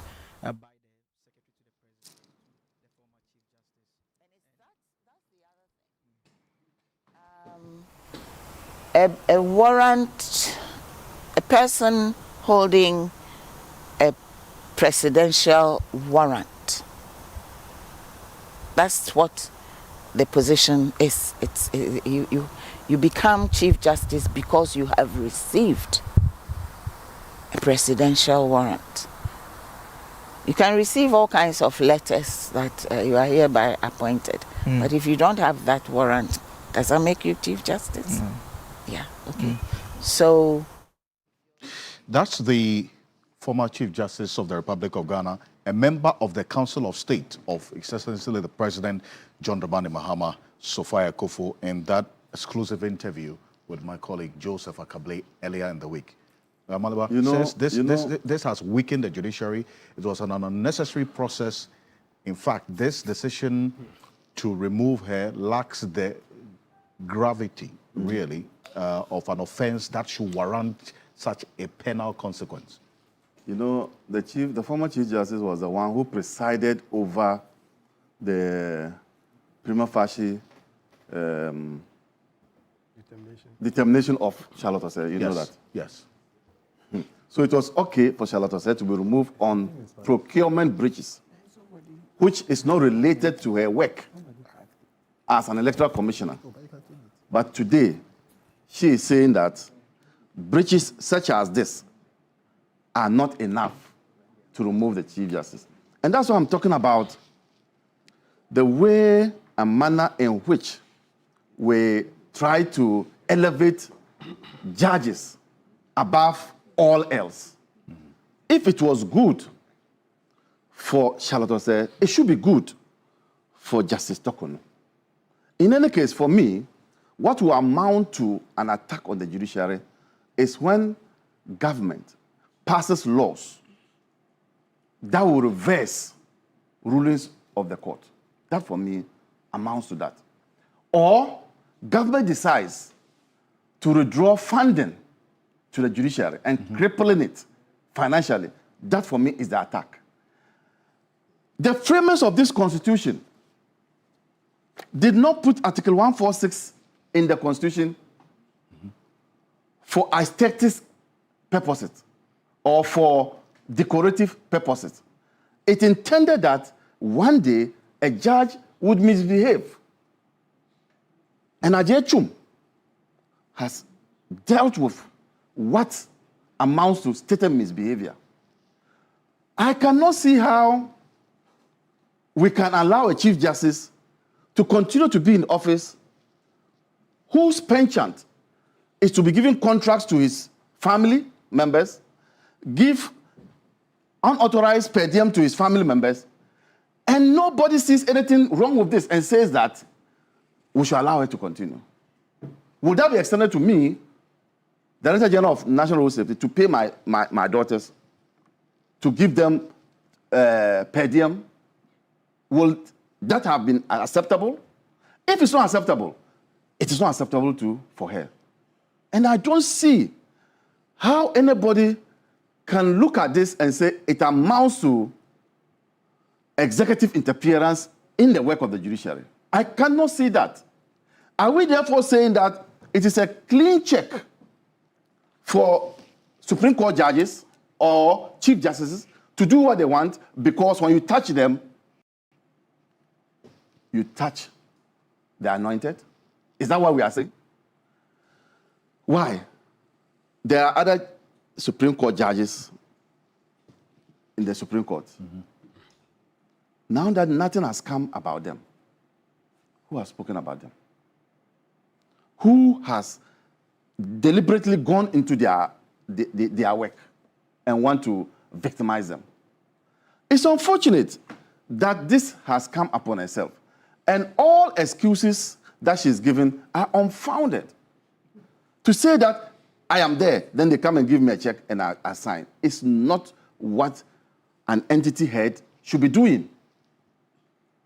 We should even be afraid that we have such a Chief Justice in office. How is that? I mean, why would you say that we should be afraid in this? We are not saying that she's not competent. We are not saying that she doesn't know the law. What we are saying is that there are other responsibilities of hers that have not been, discharged by her to the glory of God. The Constitution stipulates that she has failed to live above the stated behavior principle. She has not been able to, as it were, conduct herself in the office so as not to be blamable. Should we leave such a person to be there because she's a good judge or because she's a woman?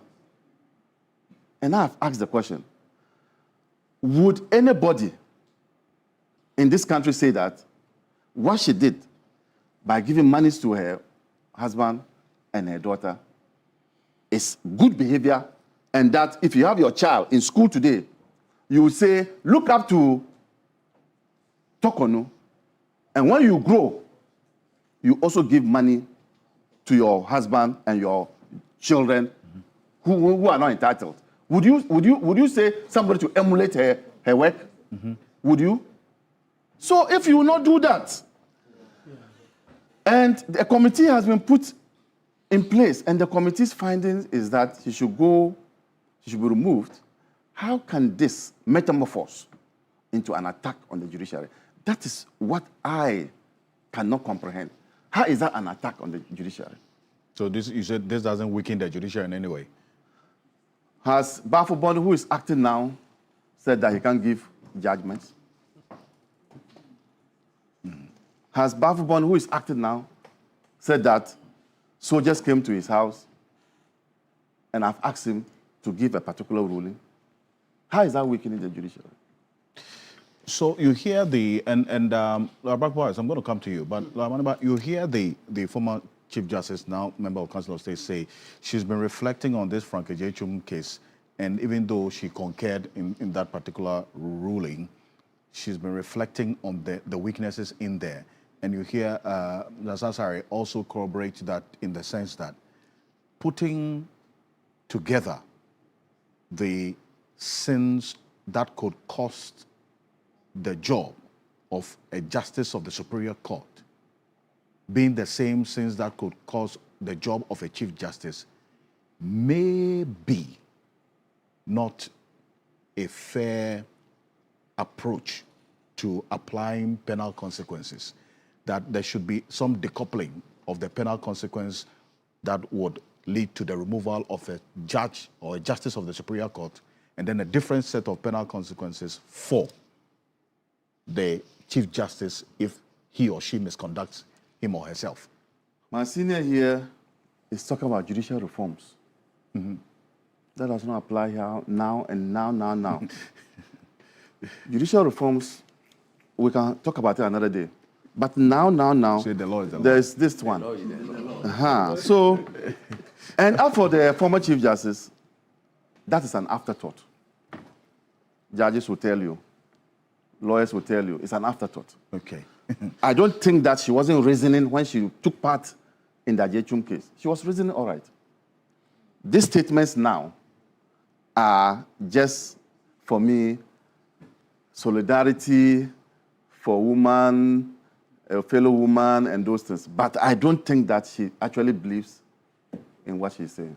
Okay. Now, Bakubas, we're going to come to you on this. But before that, you've seen these very beautifully designed bottles here. It's water that's in there, and I'll tell you about it. the UGEL Premier Fresh Natural Mineral Water is a premium product of University of Ghana.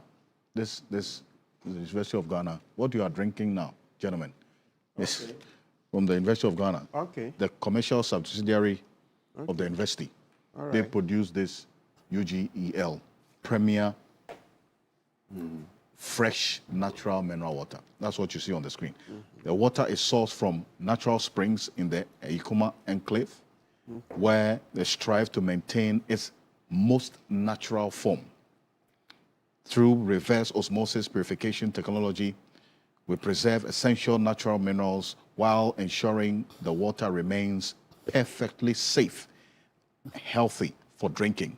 With this crisp, refreshing taste, UGEL Premier Fresh leaves a lasting impression, pure hydration that you don't just drink, but you experience. For this, in fact, call them on these numbers, tell them that you heard me talk about it on KeyPoint, and they'll give you a good package. 056 181 4444. That is 056 181 4444 and 055 506 0150. 055 506 0150. UGEL Premier Fresh Mineral Water. Purity meets refreshment. So a number of us attended the University of Ghana, no? Yeah. Yes. Almost So- all of us, yes. So you All of us. so you all have to buy at least bottles from here.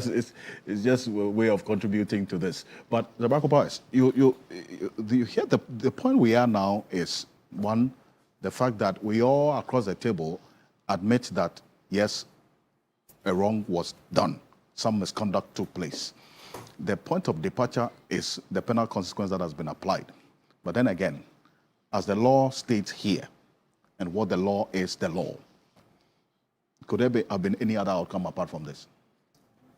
Alfred, I have said that this development is a needless incursion into the realm of another organ of state. What do you mean? And my point is this. I find the conclusion of the committee leading to the dismissal of the Chief Justice very faulty. Why is that? Now, you see, when you read page 131 of the report of the Committee of Experts, those who propose the 1992 Constitution, in fact, they caution against the arbitrary removal of a chief justice or a justice of the Superior Court. And they noted that a chief justice or a justice of the Superior Court should only be removed for inability to perform the functions of his or her office, arising from stated misbehavior, infirmity of body or mind. Now, Alfred, on this table, the conclusion is that the term stated misbehavior has not been given and has not been defined, clearly defined in the Constitution. And even though the JHUM attempted some definition, in fact, they left the door widely open so that it could be you could read other meanings into that. Now, other materials I have read from other common law jurisdictions consider the terms stated misbehavior as constituting acts that are prejudicial to the office of a judge. Okay. Or that brings the administration of justice into disrepute. So we are talking about acts such as morally and politically reprehensible behavior. We are talking about bias, delay in delivering judgment, perjury, and we are even talking about criminal conduct. In fact, there's also acts of corruption in there, if you look at what the common law references. Exactly. So, exactly. You get it. And like I intimated earlier, the AJHUM agrees with this. Now, Alfred, the thing is that the allegations leveled against the Chief Justice, I have said, and it is important to say misrepeated, that these things could have been handled other than what we've witnessed, the dismissal. Or are these allegations in the sense of the word or proven facts? You see, I would still consider them as allegations. Why is that? Why? Because we've heard from some lawyers who represented the Chief Justice that they presented some materials to challenge certain allegations, and those materials were not accepted. So, to their understanding, they had evidence to rebut some of the allegations, but they were not accepted. So, it was now the determination was then. It was then left for the committee to decide or to satisfy itself as to whether or not the allegations indeed had been or they can be categorized into the realm of stated misbehavior. And I have said that when I look at the conclusion of the committee, I think they lowered the standard. In what sense exactly? What do you mean? Because you see, Alfred, removing a chief justice, in fact, the highest judge of the land, is a constitutional act which must be exercised judiciously. So this is a serious one.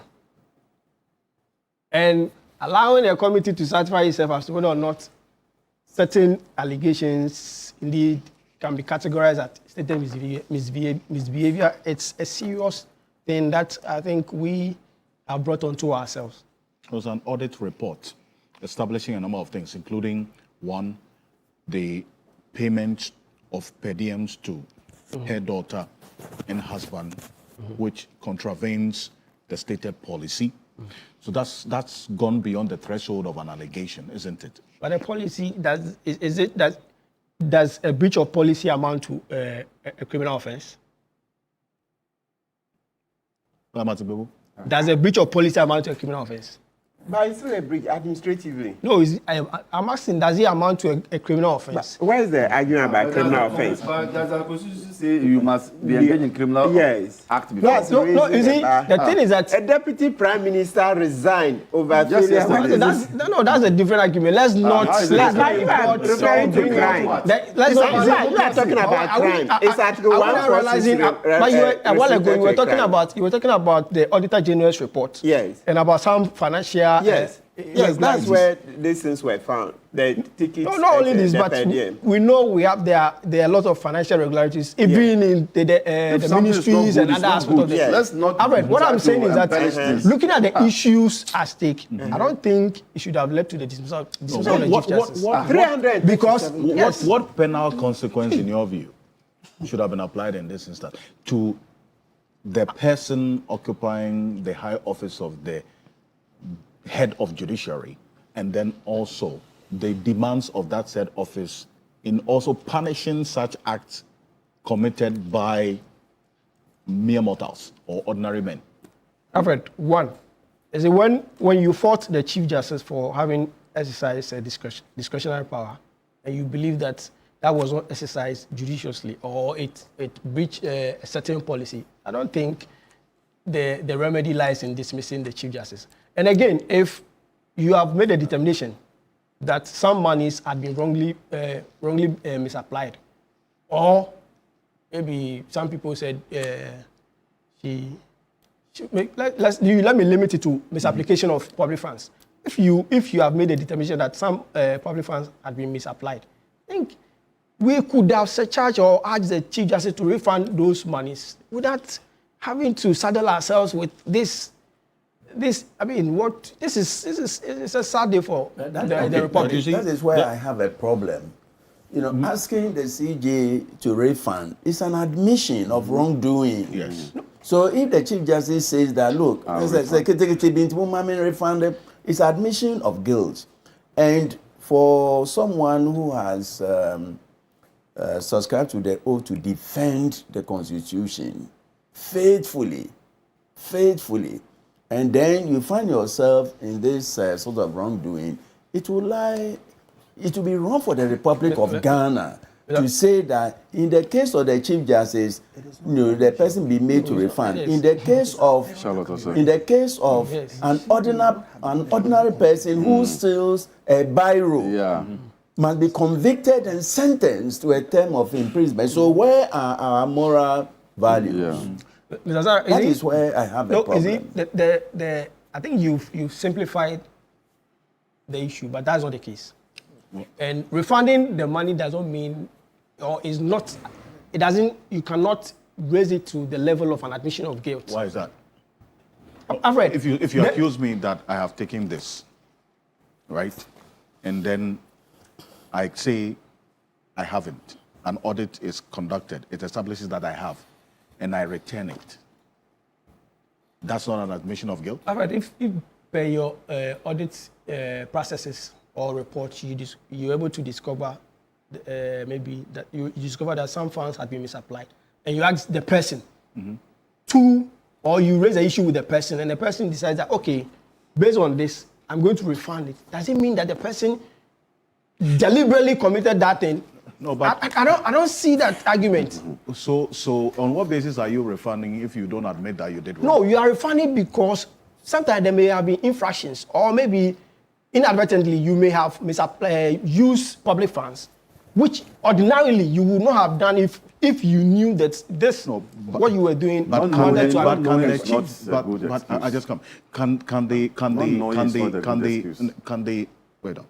the former Chief Justice get any covering under the claim of ignorance that, look, I didn't know that this was what I should have done? Okay, because that's what you're saying. Because that's what Can I have Blackboy is 10 saying. seconds of you? That Somebody was entitled to a certain amount of money to buy a car for their office. Okay, the amount was approved.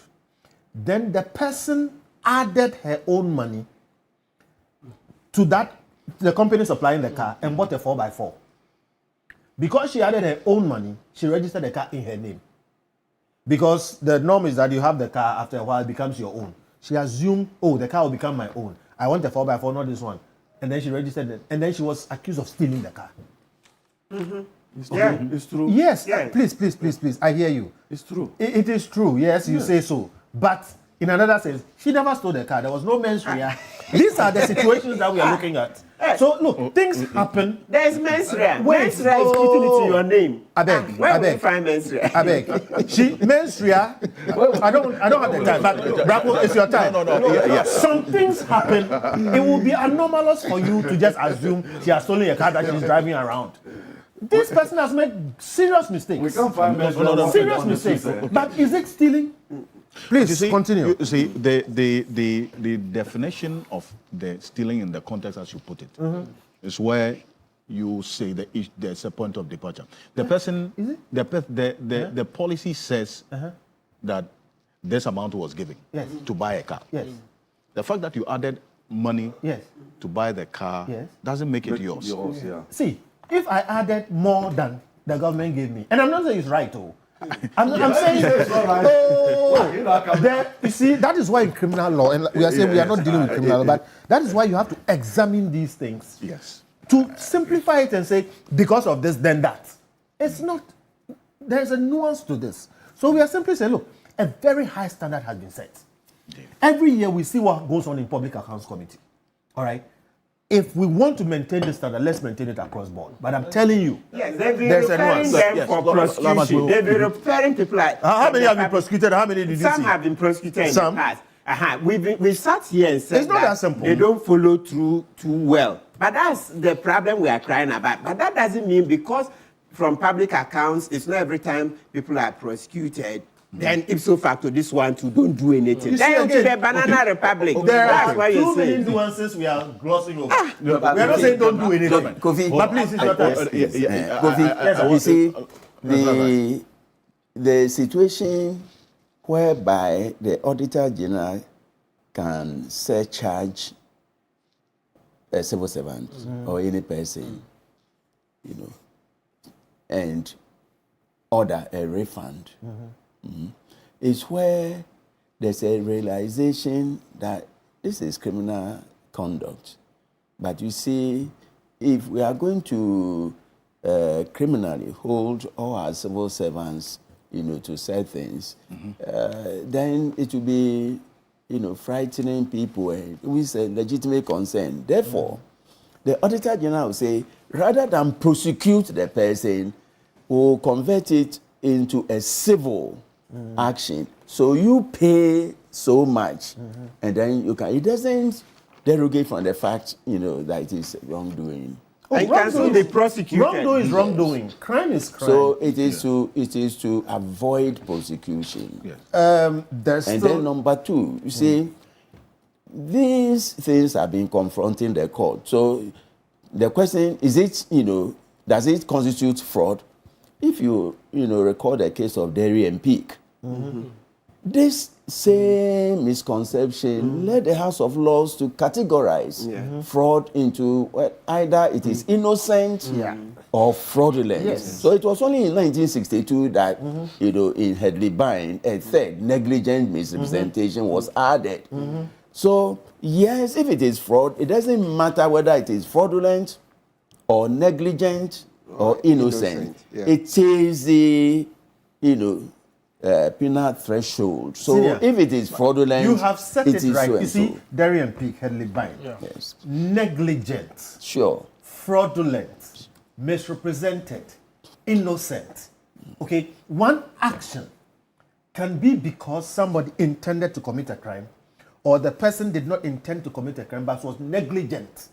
Okay, or they had fraud in mind. There could be so many reasons that lead to one action. The example I'm giving you of somebody who added her own money to buy a car because she didn't know she couldn't do it. But In this case, fraud. wait, no, it's not fraud. It's not fraud because she bought the car, she was using it. No, everywhere. not the car. I mean the Yeah. definition. So what we are saying, I think all we are saying here is that look, we should be careful in dealing with some of these officers. Okay. However, and by the way, we've all said that there needs to be better and further, explanation of those laws to make it clear. I've talked about 296 because the president who is applying this is not a judge. And so some of these things, they must set those things out. It will help us become a stronger nation. What we are having now is a crude weapon, which is not what the framers intended. Okay. And where there's a premeditation, it can be used. So if we're going to establish this going forward, then let us all know that if this happens, then please, you are going out. Okay. Because this is what we have applied to ourselves. The committee's work cannot be described as not having done a thorough one because we're dealing with over 10,000 plus documentary evidence. That's what the committee report, in summary, stated. That's some thorough job done, isn't it? Presumably, we can presume because so far the Justice Tokonu and her lawyers have not been able to show us what went wrong because we could only have better insight if somebody would tell us. You see, so because we haven't seen it and they haven't been able to punch holes yet, then we presume that it went well. You see, because we can only, because none of us has read the whole report. What we've seen so far is the testimony of Yas Antwa. Akwatia holds the view that they lowered the standard, really. Oh, no, that cannot be true. From you what agree that we it said, can be adjudicated? Which one? That the decision is not final. You agree? Oh, yeah, you can go for judicial review. But it's clear. You see, let's look. Listen, I think sometimes we are playing too much ostrich. And it's annoying our citizens. And, before we go on, look, policemen are sending me messages, ordinary citizens, that a citizen steals plantain, cocoyam, they go to jail. Somebody is taking 337,000 and then you are making it trivial. I mean, we should stop this thing. That's why I say, let's not mix the fact that some people are getting away with murder with the fact that when we've caught somebody, then we should let the person walk. We can't do that. This one, it's unfortunate, like we say in Chikron, so, right, and she was unfortunate and hers came out. So we deal with it. But the fact that we know ministers, look, Ekufuado's government, people were buying houses. One very loud minister, he bought 2 houses in cantonments one day. Another one, I don't know where he bought, but like 4 homes in East Legon. You said all this you are investigating. Yes. Sorry, you are gathering. Yes. To go to court. Yes. I just wanted to put that. So the point, yes, we will come to all of that. Oh, as for the minister who bought 4 houses in East Legon, it's even online. Google it, you will see. Okay. And there is Accra FM did the story, the minister, right, who bought 4 houses and the rest. How much is his salary? All those things, right? So we get that. But we can't say because people are getting away with millions of dollars, all right, and they've not been caught. Ipso facto, if we catch somebody with 1 Ghana cedi, then let the person walk. That's not an argument to make. Okay. That is not an argument. So now you are coming that is the lawyer Braku says that the threshold is being lowered. It is not. We've said that the policy says when you are traveling on a private visit, go with state security. Right. Lawyer Braku, the Justice Tokono, when she went on the private visit, did she go with the state security? No. So it's simple and short. That's what we call, you are a lawyer, you know it, open and shut. Open and shut case. She didn't go with the state security. Bought tickets for her daughter, bought ticket for her husband, per diem for daughter, per diem for husband. Altogether, 337,000. What lessons should we learn from this? Accountability. Okay. That is what we should Let me give you another example. Let's show you. Braku was on the. Please, round up for me. Let me show you. He will comments, conclude on this please. point. A teacher has shown me something that even the Ghana Education Service, Assistant Director of Education, in a year earns about $70,000. Assistant Director, see, top. 70,000, Director 1. For the whole year. And 70,000, and yet a girl gets $10,000 for a few weeks, maybe not more than 2 weeks into her packet, and then you say that is fine. You see this is what annoys citizens. And we should emulate such a person. Exactly. This is what annoys citizens. Look, that millions of citizens. My final comment on this. Please, we implore President Mahama to kindly release the reports, okay, everything, because the Supreme Court says that when the committee finishes sitting, the cloak of secrecy, the cloak of yes, it's over. That it is in the public interest that we get the reports so that we can scrutinize, then we can help in the debate. That's a Justice Derry case. Okay? That's in the Justice. So, President Mahama, this is why we beg. You know the GIDA report, you know when James' first administration, he gave it out. When he came to Akufo-Addo, the SML, he was running, playing games with us. So President Mahama, just as you did the GIDA report, this one is even the Supreme Court that says it, that when Article 146 proceedings come to an end, the cloak of secrecy, in camera, they all fall away. There's a public interest in not seeing what went on there. So please release all of that. Let's read through, then we can strengthen the debate. Then we can get law reform. Braku will conclude it, but I'm going to go for this quick break. But before that, a number of your messages. Let me acknowledge the some 3,566 of your messages. Unfortunately, I would have to apologize that I cannot read all of it. But these are some of the messages that have come through. I'll mix what we've got on Facebook and also on our text console. The British Deputy Prime Minister resigns over a tax issue, and yet we're here in Ghana busy trying to pardon fraud and corruption issues committed by individuals who should have known better and ought to have known. The law is the law. Richard sends this one. This one also here from Money.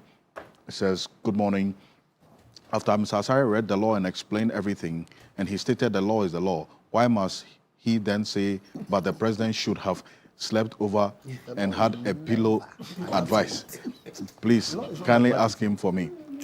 Why can't the law allow to be the law? You say, thank you for the messages. This one also here says, Mohammed from Salaga, Alfred, how could the president be merciful on Tokono when she was suing the government across the world as though she was clearly right instead of reflecting soberly over her wrong today? You say, thank you very much for your message. This one here from Kojo Chumbuafo, the CEO of the Financial Intelligence Center, says, good morning. By referencing a race to the bottom, which of the allegations against the ex-Chief Chief Justice malpractices was found to be untrue? Is this the same Kofi Bento who said openly that Kenoforiata should not come back to Ghana to face questioning? It goes on, and then it says, it's amazing that when Charlotte Osei was removed for procurement violations, the likes of Sofia Kufu, who's sat in judgment for her, never saw the same incongruity they are seeing now. If I did what the CJ did, wouldn't she have put me in jail? What does anyone need to know the state shouldn't be giving per diem to your husband or daughter? You'll say, thank you This one here says, good morning, Evans, Ibn, Samba, and Laura. Please, what next after the hair removal? Should it just end here? What about the monies unlawfully expended? Is she not supposed to be taking through other lawful process to recover the said monies? You say, thank you. Kojo Akakwatin says, Alfred, good morning and great panel and all the analysis by your panel, solid on point. Please, can someone help me understand why all the focus about the former Chief Justice is on the per diem? Didn't other issues of interference in cases and transfer of justices unjustifiably count in the committee's ruling? I think Lawyer Ibrahim Maliba and then also Sasasari mentioned all of that as well. We'll be back shortly after this quick break. Stay with us.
Reporting from the Takoradi Market Circle, from the heart of the Upper West Regional Capital, from the heart of the Ashanti Kingdom, reporting from Sunyani, from the Central Business District of Navrongo. The parliamentarians are on recess. This is where it all unfolds, the moments that potentially alters the course of our nation and the world. These are the individuals we recognize, the voices we amplify, who appears on screen and who contributes behind the scenes. With professionalism at our core, we bring you news you can trust. Impact journalism that makes a difference. This illustrates how diverse perspectives enhance our strength and reinforces our mission. This is 3 News. Leaders in breaking news, exclusive interviews, facts and analysis on TV, radio, online and digital. 3 News, first in news.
Welcome back. This is Key Point on TV3. Gentlemen, we're live on 3FM 92.7, also on the Voice of London radio in the heart of the City of London.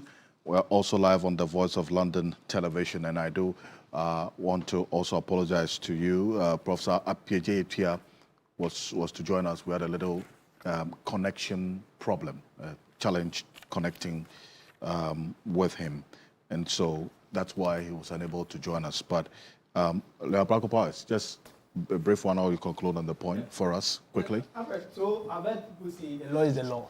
So that is the so because the procedural mechanism provided in Article 146 has been followed. So by reason of that, we should absorb them from any. But but you know, we've seen the law being applied to cause chaos and perpetuate, you know, heinous crimes across the world. So even though the law is a law, sometimes when you are applying it, I've always said that the law is first, you know, common sense. You know, before anything else. So before you come to the letter. So when you identify that there are some inherent technicalities and challenges, you would have to first of all rethink before you apply the law. Okay. And we just want to touch quickly on what's happening in the Savannah region, the Benyere conflict. But let me just remind you that this outfit I'm wearing, with what you've seen me wear every Saturday on Key Point, is by Kogra Clothing. It's the best version of you. You can locate them on the Spintex Road, 18 Junction, opposite the Allied Oil Filling Station, ground floor, the same building with Ghana Made Store. You can call them for this outfit and many others. Seen him well on Key Point every Saturday on these numbers. That's 0244 238 241, 0244 238 341, or you can send them a WhatsApp on 0500 9099, 0500 9099. Thank you very much. Now, about 13,000 and over Ghanaians are living as refugees in Ivory Coast and Burkina Faso as a result of this protracted land dispute in Benyere in the Savannah region, in the Solatuna Kaba district specifically. Now, we understand a number of them are living dangerously in the open, and NADMO is asking that they return to a safe haven because over the last 6 days, there hasn't been any disturbances there. A minute each for you. What should be the approach in dealing with this? Because the root cause of this is a protracted land dispute. I want to take a quick one on this. Okay. Yeah, so basically, you're talking about those in Côte d'Ivoire, yes, right? They should come back. It's an embarrassment too. It's an embarrassment that we who are the bastion of peace and stability in the sub-region, yes, today we have our fellow citizens crossing into Côte d'Ivoire. Yes, so not just asking them to come back. I think the state should proactively send buses, make the return easier. You see, if you just say you're imploring them to come, it's not the same. It's not as incentivizing as sending buses across and then, giving them the right incentives to come, because it's a dent on our reputation collectively as a nation, Right. We are the best in the sub-region. Let's keep that post. So bringing them back quickly is very important, because the last time I heard, like as you rightly said, they're sleeping in the open. That's sleeping rough, not getting good food to eat, etc. That's not Kwame Nkrumah's Ghana. Thank you. I agree. I don't know how much it would take for us to provide for our people. If you live in a country, all the benefits of the country is that when you're in trouble, your country rises to your defense. I think we must, do whatever we can to go reach out to our own people and let them, feel comfortable instead of leaving them to the avoiders to take care of. Perfect. Malaba. I want to say, not on their tangent, but to criticize the war and say it's a senseless war. I know the area very well.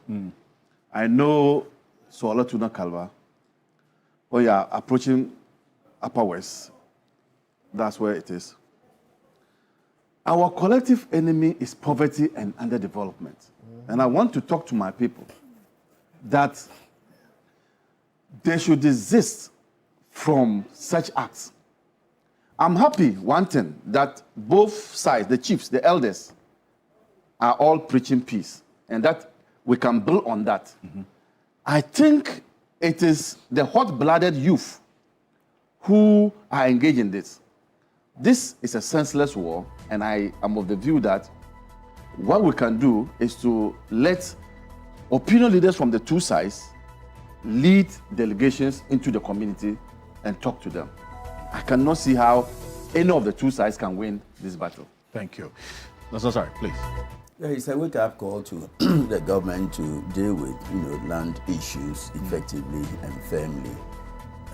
Sometimes the government itself, has to, these needless, clashes. So a wake-up call be called in the sense that the government must, tackle issues arising from rival claims, to land,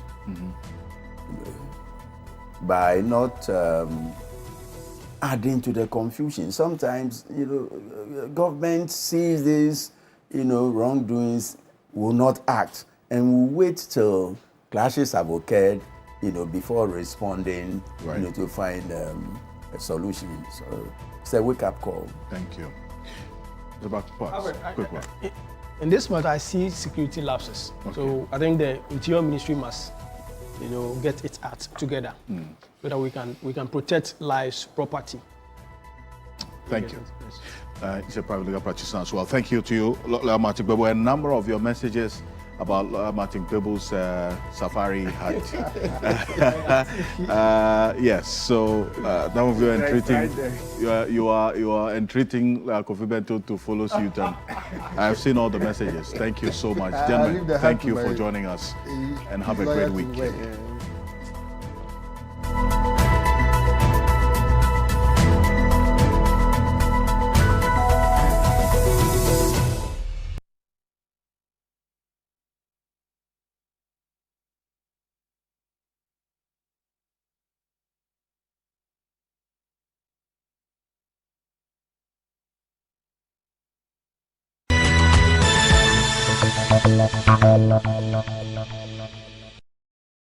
There is a story behind every Ghanaian act, and among the most powerful are the attires we wear.